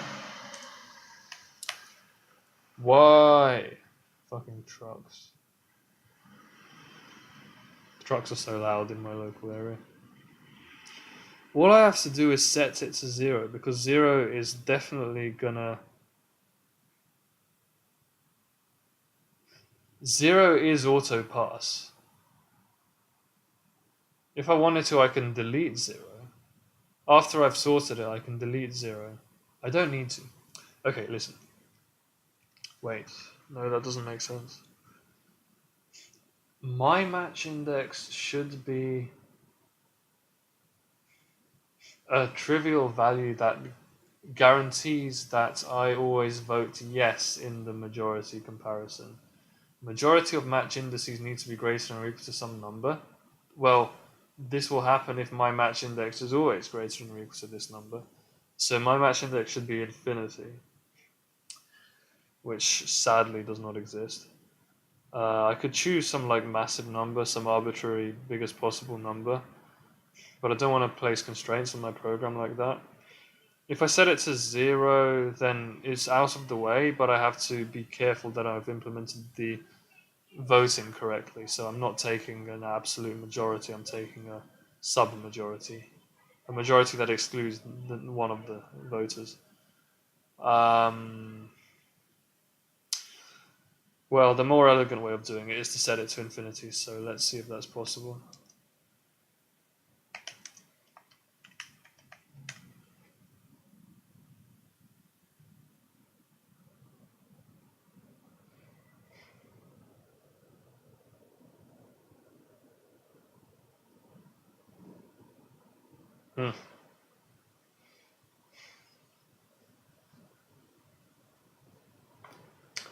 Yeah, the trouble with integers in general in these kind of C-like programming languages is that they... Oh shit, I've been wasting my battery, it's not been plugged in, oh dear. I might have to deal with that in a sec. Okay, just a moment. Yeah, I was going to say the problem with these C languages is they don't have an infinity number, instead they wrap around. So it's all modular arithmetic where infinity doesn't make sense. Okay, with that in mind, because I don't want to put max possible number or anything in like that, I'm just going to put in 0. Which means I have to change my median logic, so got to be careful that I don't introduce too many technicalities here. I set myself to 0, I'm always 0. But that means that I exclude the first value in this list, because it's going to end up at the bottom, because it's a sorted array in ascending order. The 0 is going to end up at the bottom, because all the numbers are greater than or equal to 0 by definition of the numbers. I guess it follows, it's inherent. So ignore that number and then pick the median. Okay, here we go.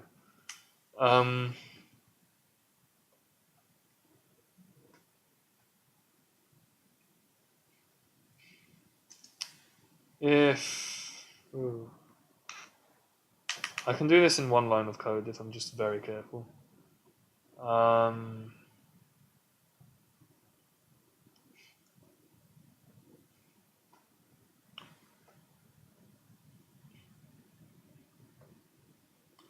So max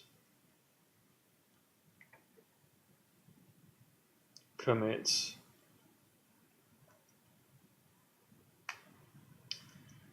is gonna be sorted match index accessed at a very particular point, and this is how I calculate which point it is. So again, I'm going to do my 6 example and my 7 example.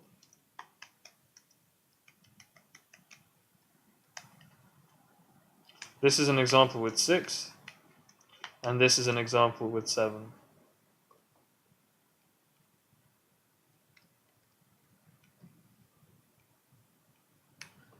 Whoa, this has to be sorted. Sorry. Okay, here we go. So, the question is, in both of these parity cases, which of these numbers is the biggest one such that all of these numbers except this one are... okay, let me try that again. I'm trying to find the biggest possible number such that a strict majority of these is greater than it or equal to it. Alternatively, okay, because 0 is actually supposed to be infinity, but I'm using 0 as a placeholder value, this should always vote true in that case. And so what I'm really asking is I want a non-strict majority of the rest of them to be greater than or equal to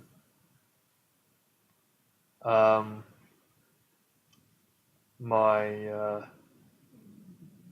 putative index. But they are sorted, and so that is, in this case, 5 works. No, sorry. These numbers need to be bigger. Yeah, so we need the majority to be greater than or equal to. Okay, so this votes true. And then 8, 8, and 6. Because if the answer is 6 in this case, which is referring to this value, that means that the commit indices 6, 8, 8, and 0, which is actually infinity, let's call it inf. In fact, do you know what? I have my infinity symbol. I'm just going to put it there in the comments. Lol, much syntax error. Putting the infinity symbol in, I'll have to delete that.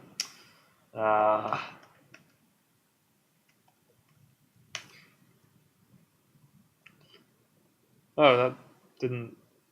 Oh, it's just a case of not finishing the code. Okay, cool. I'll finish the code now. Be less stupid. So the point is 6 here is less than or equal to a majority. 6, 8, 8. It's the biggest possible number such that a majority is still bigger than it. And that's a majority of these and infinity, which makes up for a strict majority, the smallest possible. In this case, because it's a majority of 4, in this case we need a strict majority of 5, which when we remove infinity is a non-strict majority of 4 here. which is correct because 4 is a strict majority anyway, but that's just by parity. 7, because this value is the one we care about, because this has 8 things in it. A strict majority is 5, so it's this one, this one, this one, this one, and infinity that make up 5. This has 7 things in it. Oh my god, I'm an idiot. Sorry. Either way, this works. So in the case of 7, I need 4 including myself, which means I need these 3, 6. And in the case of 8, I need 5 including myself, which means I need these 4. So I've picked the right one. What do these numbers have in common? Well, they are, in both cases, the upper median in some sense. Gotta be careful. So in this case, this number here that I'm referring to is which index? This is 0, 1, 2, 3, 4. Let me just star them because those are the important ones. In fact, yeah, star all of them. All of the ones that are greater than or equal to for there to be a strict majority. So here I have 4 of them starred because 4 is strict in 7. Here I have 5 of them starred because 5 is strict in 8. And these are the placeholder values. I vote for myself. And so it's these 3 and the bottom one, these 4 and the bottom one.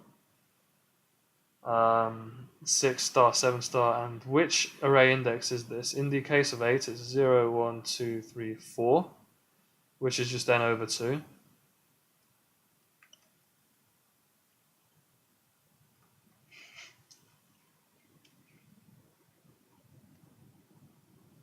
But in the case of this, we have 7, and this is 0, 1, 2, 3, 4. So it is 7 over 2 rounded up. I need ceiling division. How do I implement that?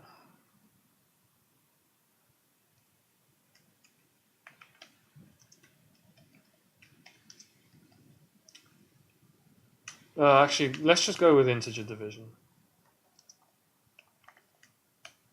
I can do an integer division and then just fudge the numerator in order to get ceiling division. So, okay, this prints 0, which is kind of weird. It's really not weird. This is what we expect. Okay, so that's it. These are integers, so this is a floor division, right? That is floor. Yeah, it rounds down. And these are all greater than or equal to 0, so this will be as expected. But we actually want ceiling division, which means that we're going to take length and add 1 to it. Okay? Oh, my stomach hurts. I actually need food. I'm going to have to cut this, well, stop streaming pretty soon, I guess. Certainly if I'm on 23 battery, bloody hell, I'm going to turn the electricity on. Okay. And just sit up in this position, slightly more comfortable.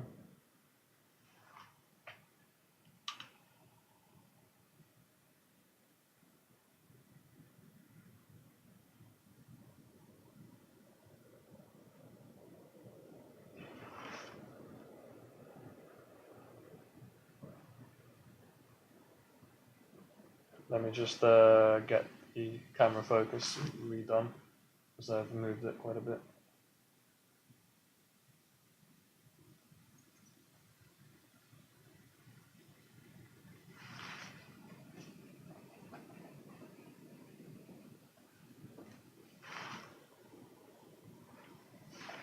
Alright, cool.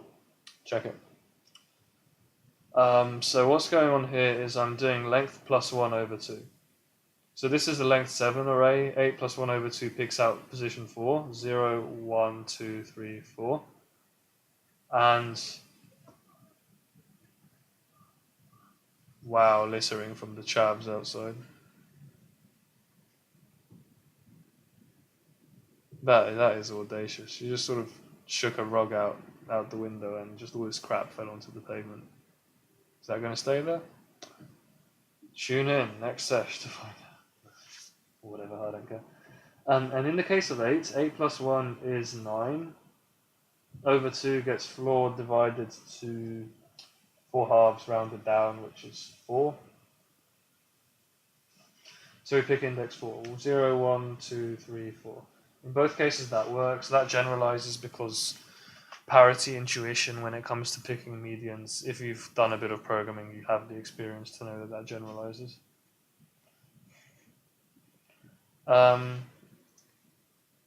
Such that majority of non-self.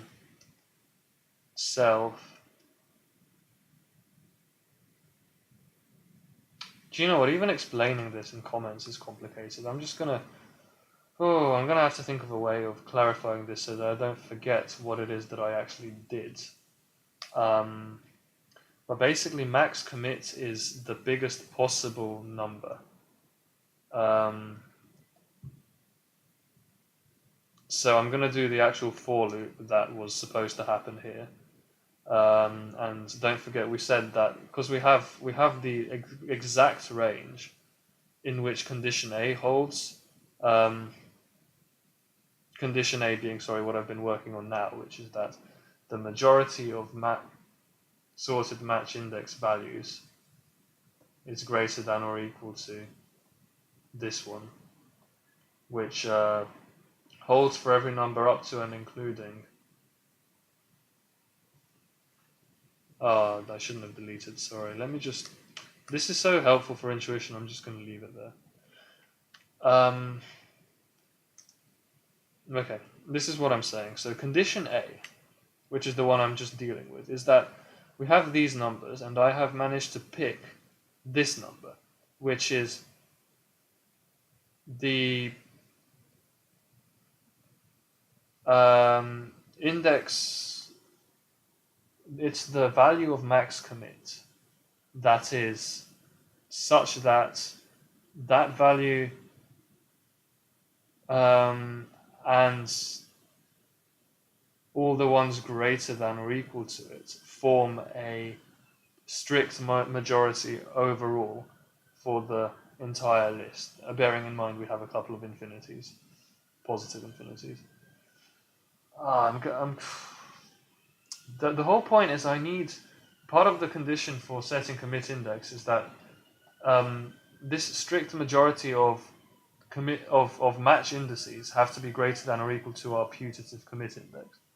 And so the putative commit index is this one, because that is optimal in the sense that raising this putative commit index will mean that this position does not satisfy it, and then we do no longer have a strict majority greater than or equal to it. So that fails. So this is the biggest possible number for which it's true, and that is true for that number because everything to the right plus this, all those numbers form a strict majority.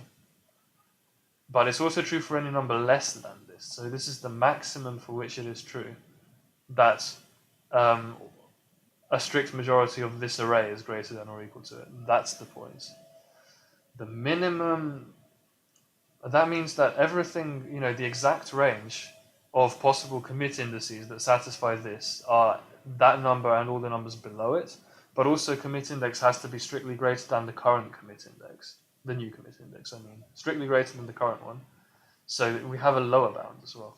So we have a for loop that tells us which ones we need to search, but I'm going to go from the higher bound to the lower bound. So the higher bound is max commit.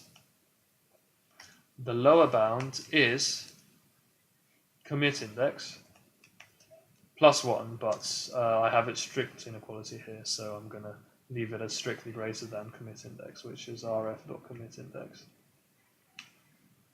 And this is a decreasing for loop. And the reason it's decreasing is because I'm trying to test the final condition, which is probably going to be true at the very top, and I break as soon as I find, because I'm trying to still find the maximum. I've found the possible range that satisfies two things, and so to find the maximum, I'm going to linearly traverse from the top down to find the first one that works, and that is then the maximum that satisfies all three. Because I found the range that satisfies the previous two by taking those two inequalities. Maths. This is taking far too long. I'm a mathematician. I should be better at this shit. What can I say? It's a bit strange, isn't it? Okay, no biggie. No harm and no foul. All that has to be done at this point is we do our linear traversal. So the condition we're testing is a very simple log check. So I'm looking at my own log at index I, and I am taking the term and checking if that is equal to my current term. That is the condition as specified here. Log n dot term equals my term. So this is the log at the putative index. Is that equal to my term? Then what happens is we return, not in the sense of the whole heartbeat function, but just in the sense of this block of code. We want to update commit index to that value. Okay, so this is the success clause, which is saying commit index gets set to I. If this fails, oh yeah, if commit index gets set to I and then we break as well. So we stop running the for loop. And if this for loop doesn't break, it just expires, then the commit index is never updated, which is also what we want to happen. So, after all that, this is finished. The code block here is actually finished. I'm just going to compactify this onto one line. This is my mnemonic for making sure I got the correct index.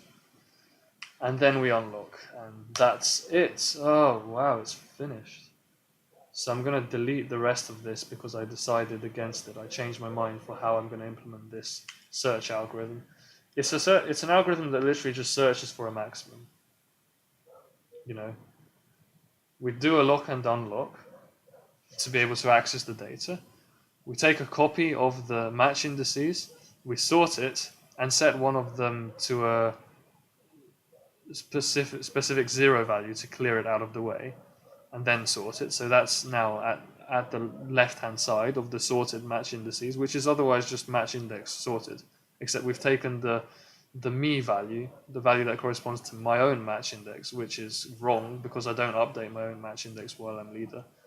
And I'm saying that should not be taken into account, but it should be treated as if it is bigger than all the others because I am always up to date with myself, and so that passes that condition of the majority being up to date because the commit indices are high enough. So I'm just summarizing very quickly. And so this is infinity, but I've implemented it as 0, but I've just, this is what the array looks like. This is sorted from left to right, except for the infinity value, which is actually 0. But it's infinity theoretically. And so I'm just trying to pick the leftmost value such that, the majority of commit indices are bigger than it. So it's the maximum possible value such that the majority of commit indices are bigger than it. Strict majority if we include the infinity. And so we found the biggest possible value for the new commit index, and the smallest possible value is just the previous commit index. And so we start from the biggest new one to the previous one, decrementing. If we find one that satisfies the final condition, then it is maximal because we found it first, going down. And so that's how we update commit index. Break, finished, done. That's going to be tested one of these days, but for the time being, I am leaving it because I want to just get all the code done.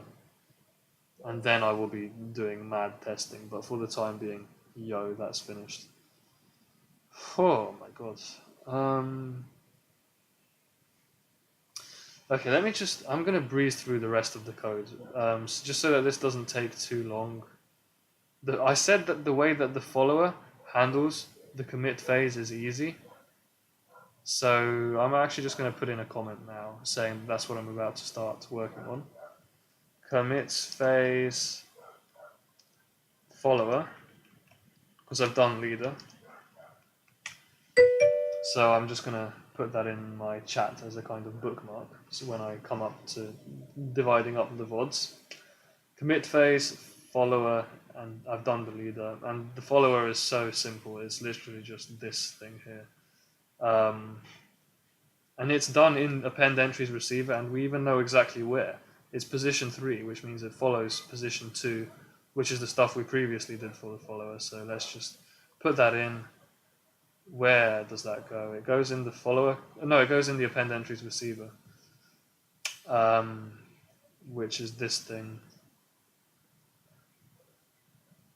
So yeah, if React is payload, set success, merge log, which is resolve conflicts and then add payload. Let me number these to correspond to my sketch.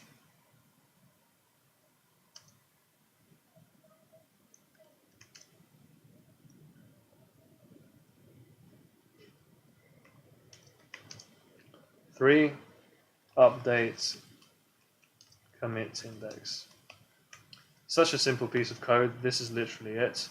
If sender strictly leads receiver, which means that its commit index is strictly bigger. My commit index, the sender's commit index is args. So it received a leader commit. That's the sender's commit index is leader commit. I remember that. It strictly leads the receiver's one, which is I'm still in the lock, so I don't have to relock. The leader commit index is my commit index. Then this is what I do. I set commit index to the minimum of these things.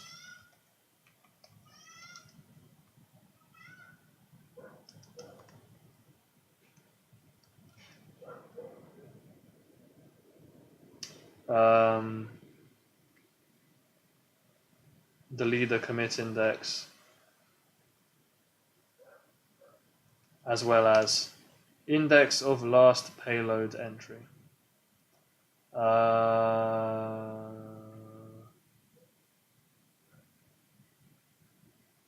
Index of last payload entry. Payload is quite possibly empty, by the way, so I need to just only run this code if the payload is not empty.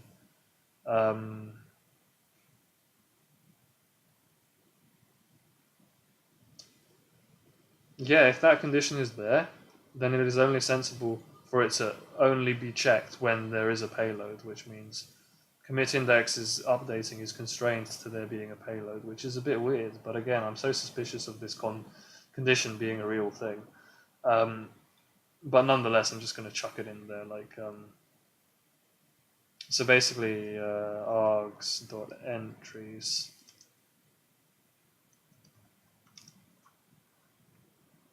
The length of args.entries is greater than 0, so there is at least one entry. Then we run this code, which looks at args.entries.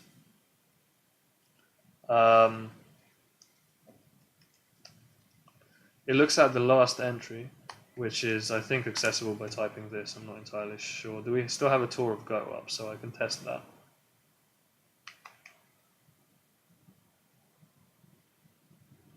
Invalid slice index -1. That's depressing. Python for the win. I can't do that. I have to type. Oh, God. I have to type this shit. That's pretty standard, at least. Index. That's the index of the last payload entry. That's the leader's commit index. Okay, done. The only thing is that this is not going to work because there's a type mismatch because floats and integers. So I need to find out golang min int. Oh, and it's telling me that I have to do a manual function, doesn't it? Basically using this kind of a quick and easy lambda.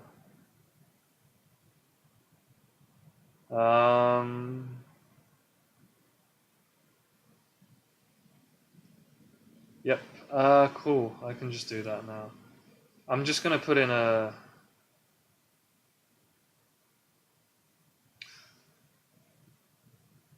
I'm just going to define the function here because why wouldn't I do that?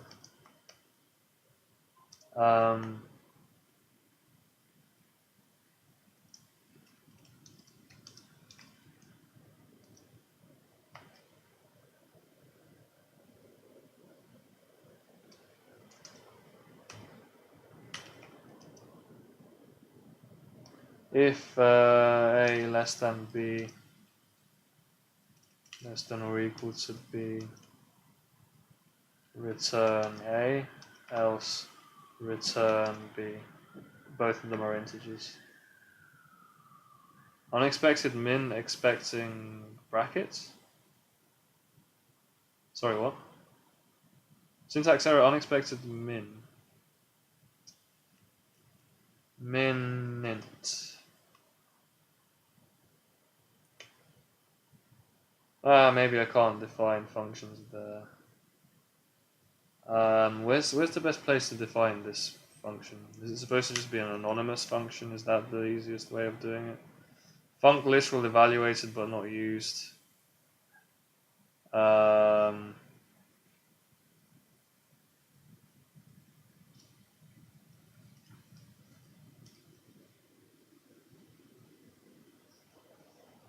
Maybe this is the way to write it? Yep. And now I just replace this with min. Undefined arg. That's because it's args. Z. Type log entry. Okay.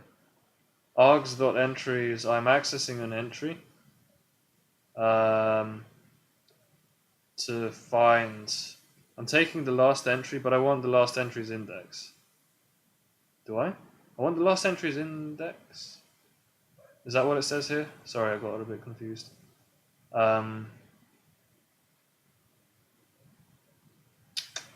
Yo, where is this written? Index of last payload entry. Okay, so I only want the index of the last entry, which is this. Yeah, and I definitely don't want this to be -1. That would mess things up. Commit index is declared and not used. That's because this should be rf.commit index. Non-name on the left side of this. Fixed. What?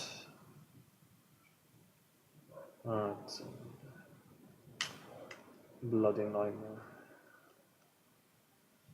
Telling me what to do. Why can't I just use my own style convention? Okay. See, I had to define a quick minimum function. Here it is, and then I'm just saying my commit index is the minimum of those two. Leader commit and length of args entries.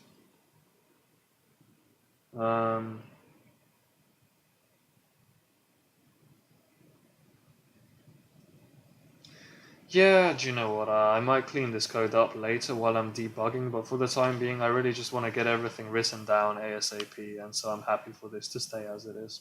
Okay. Lots of debugging to come in the future, but for the time being, it's all good. Okay, so ignore that, and this is the last thing that we're doing. The out phase.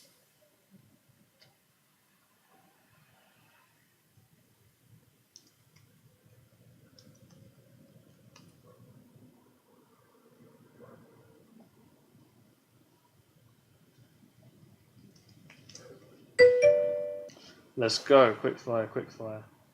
The out phase, I'm not gonna spend too much time worrying about this because I'll be spending tons of time debugging it eventually. This is something that everyone is doing. So whether I'm the leader, the follower, everyone is constantly trying to do this, but it's not something that's pressing. I think when we've committed data, that's really good enough for us to say, okay, the data's been sorted, it's been organized. How fast it gets sent out of Raft it can be dynamically scheduled by just running it in a completely separate Go routine that's running all the time, because this is very lightweight. It can keep blocking, it can infinitely loop. Because everyone is tracking this, I'm completely happy not to attach this to a heartbeat. That's what I'm saying, basically. I'm happy. I'm happy to do it that way. Easy. So I just need to pay attention to commit index and last applied. And that does require the lock, but never mind, that's fine. So I'm going to define a completely new function, which I'm going to call, it's not a helper function, it's really just a phase function that's running all the time for everyone. So it's func rf, why not just copy and paste the signature? Yeah, this, just to keep the convention going. Apply entries, just a routine. It's going to be a coroutine run all the time in an infinite loop. Do you know what? Tail recursion is better, is the better option here.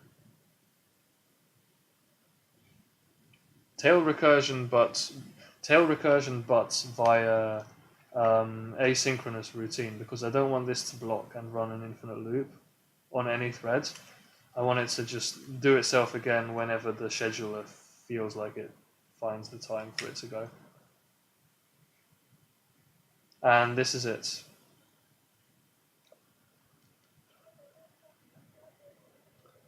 We need a lock and unlock, so just going through with the boilerplate to do that, because we're accessing and editing state variables, I should say. So we need to take a lock and unlock.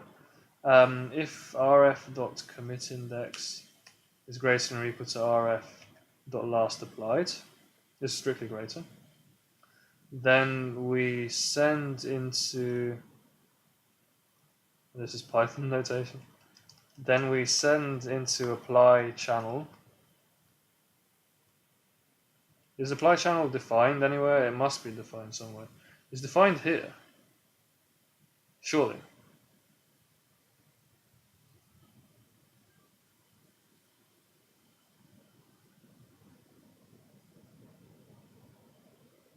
Oh, we have an apply message struct that has to be sent into the apply channel.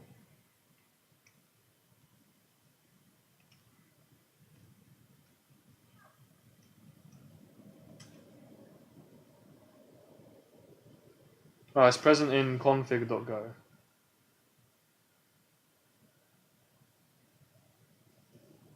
But is this not accessible anywhere else? How do I send stuff into apply channel?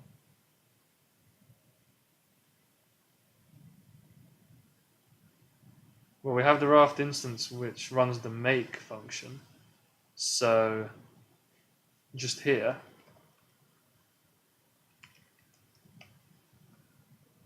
we have apply channel made available to us.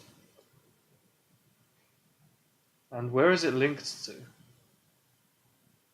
It's not linked to anywhere. Surely it should be linked to.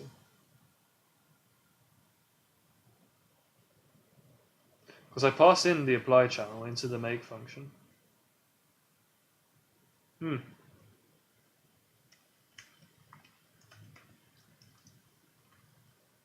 Let's just do that.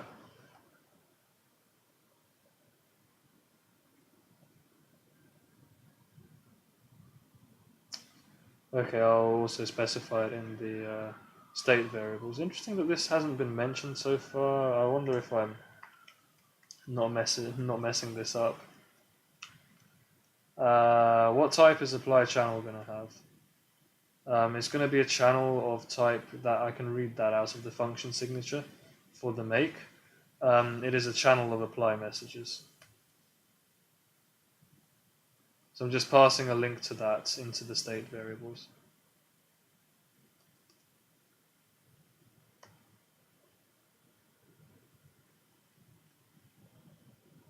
Done. I don't know why it's done that, but yeah. Oh, right, because there are spaces. Well, now apply channel is available.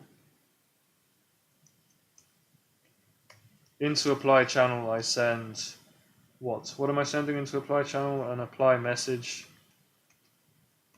that has the following parameters. Okay, specification of apply message. Just right click, go to definition. Command valid, command and index. I haven't even read this, have I? But no, I'm not going to read it until I'm debugging because I'm so close to just getting this done and I want the do phase to be finished now. That's why I'm just rushing through it now. But I'll fix all the problems in the debugging.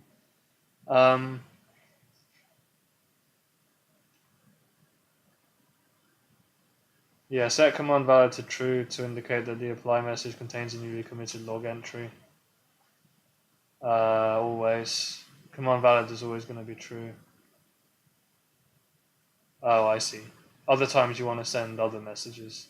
In lab 3, for example, snapshots. Oh dear. But then you set it to false for these other users. Some mad polymorphism.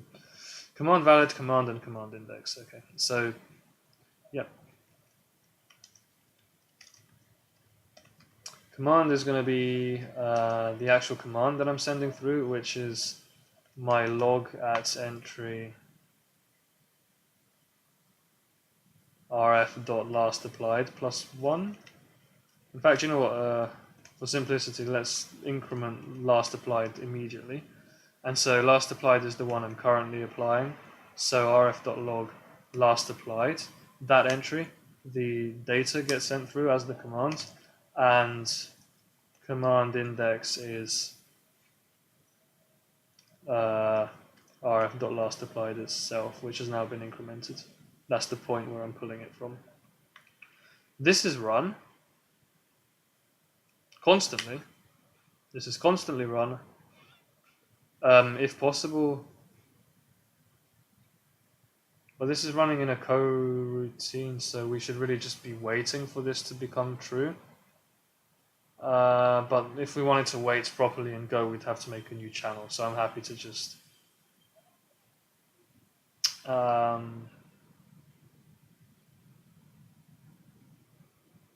run this in this way. It would be better to have a channel to transmit apply entries. If I'm doing an infinite loop like this may cause performance problems.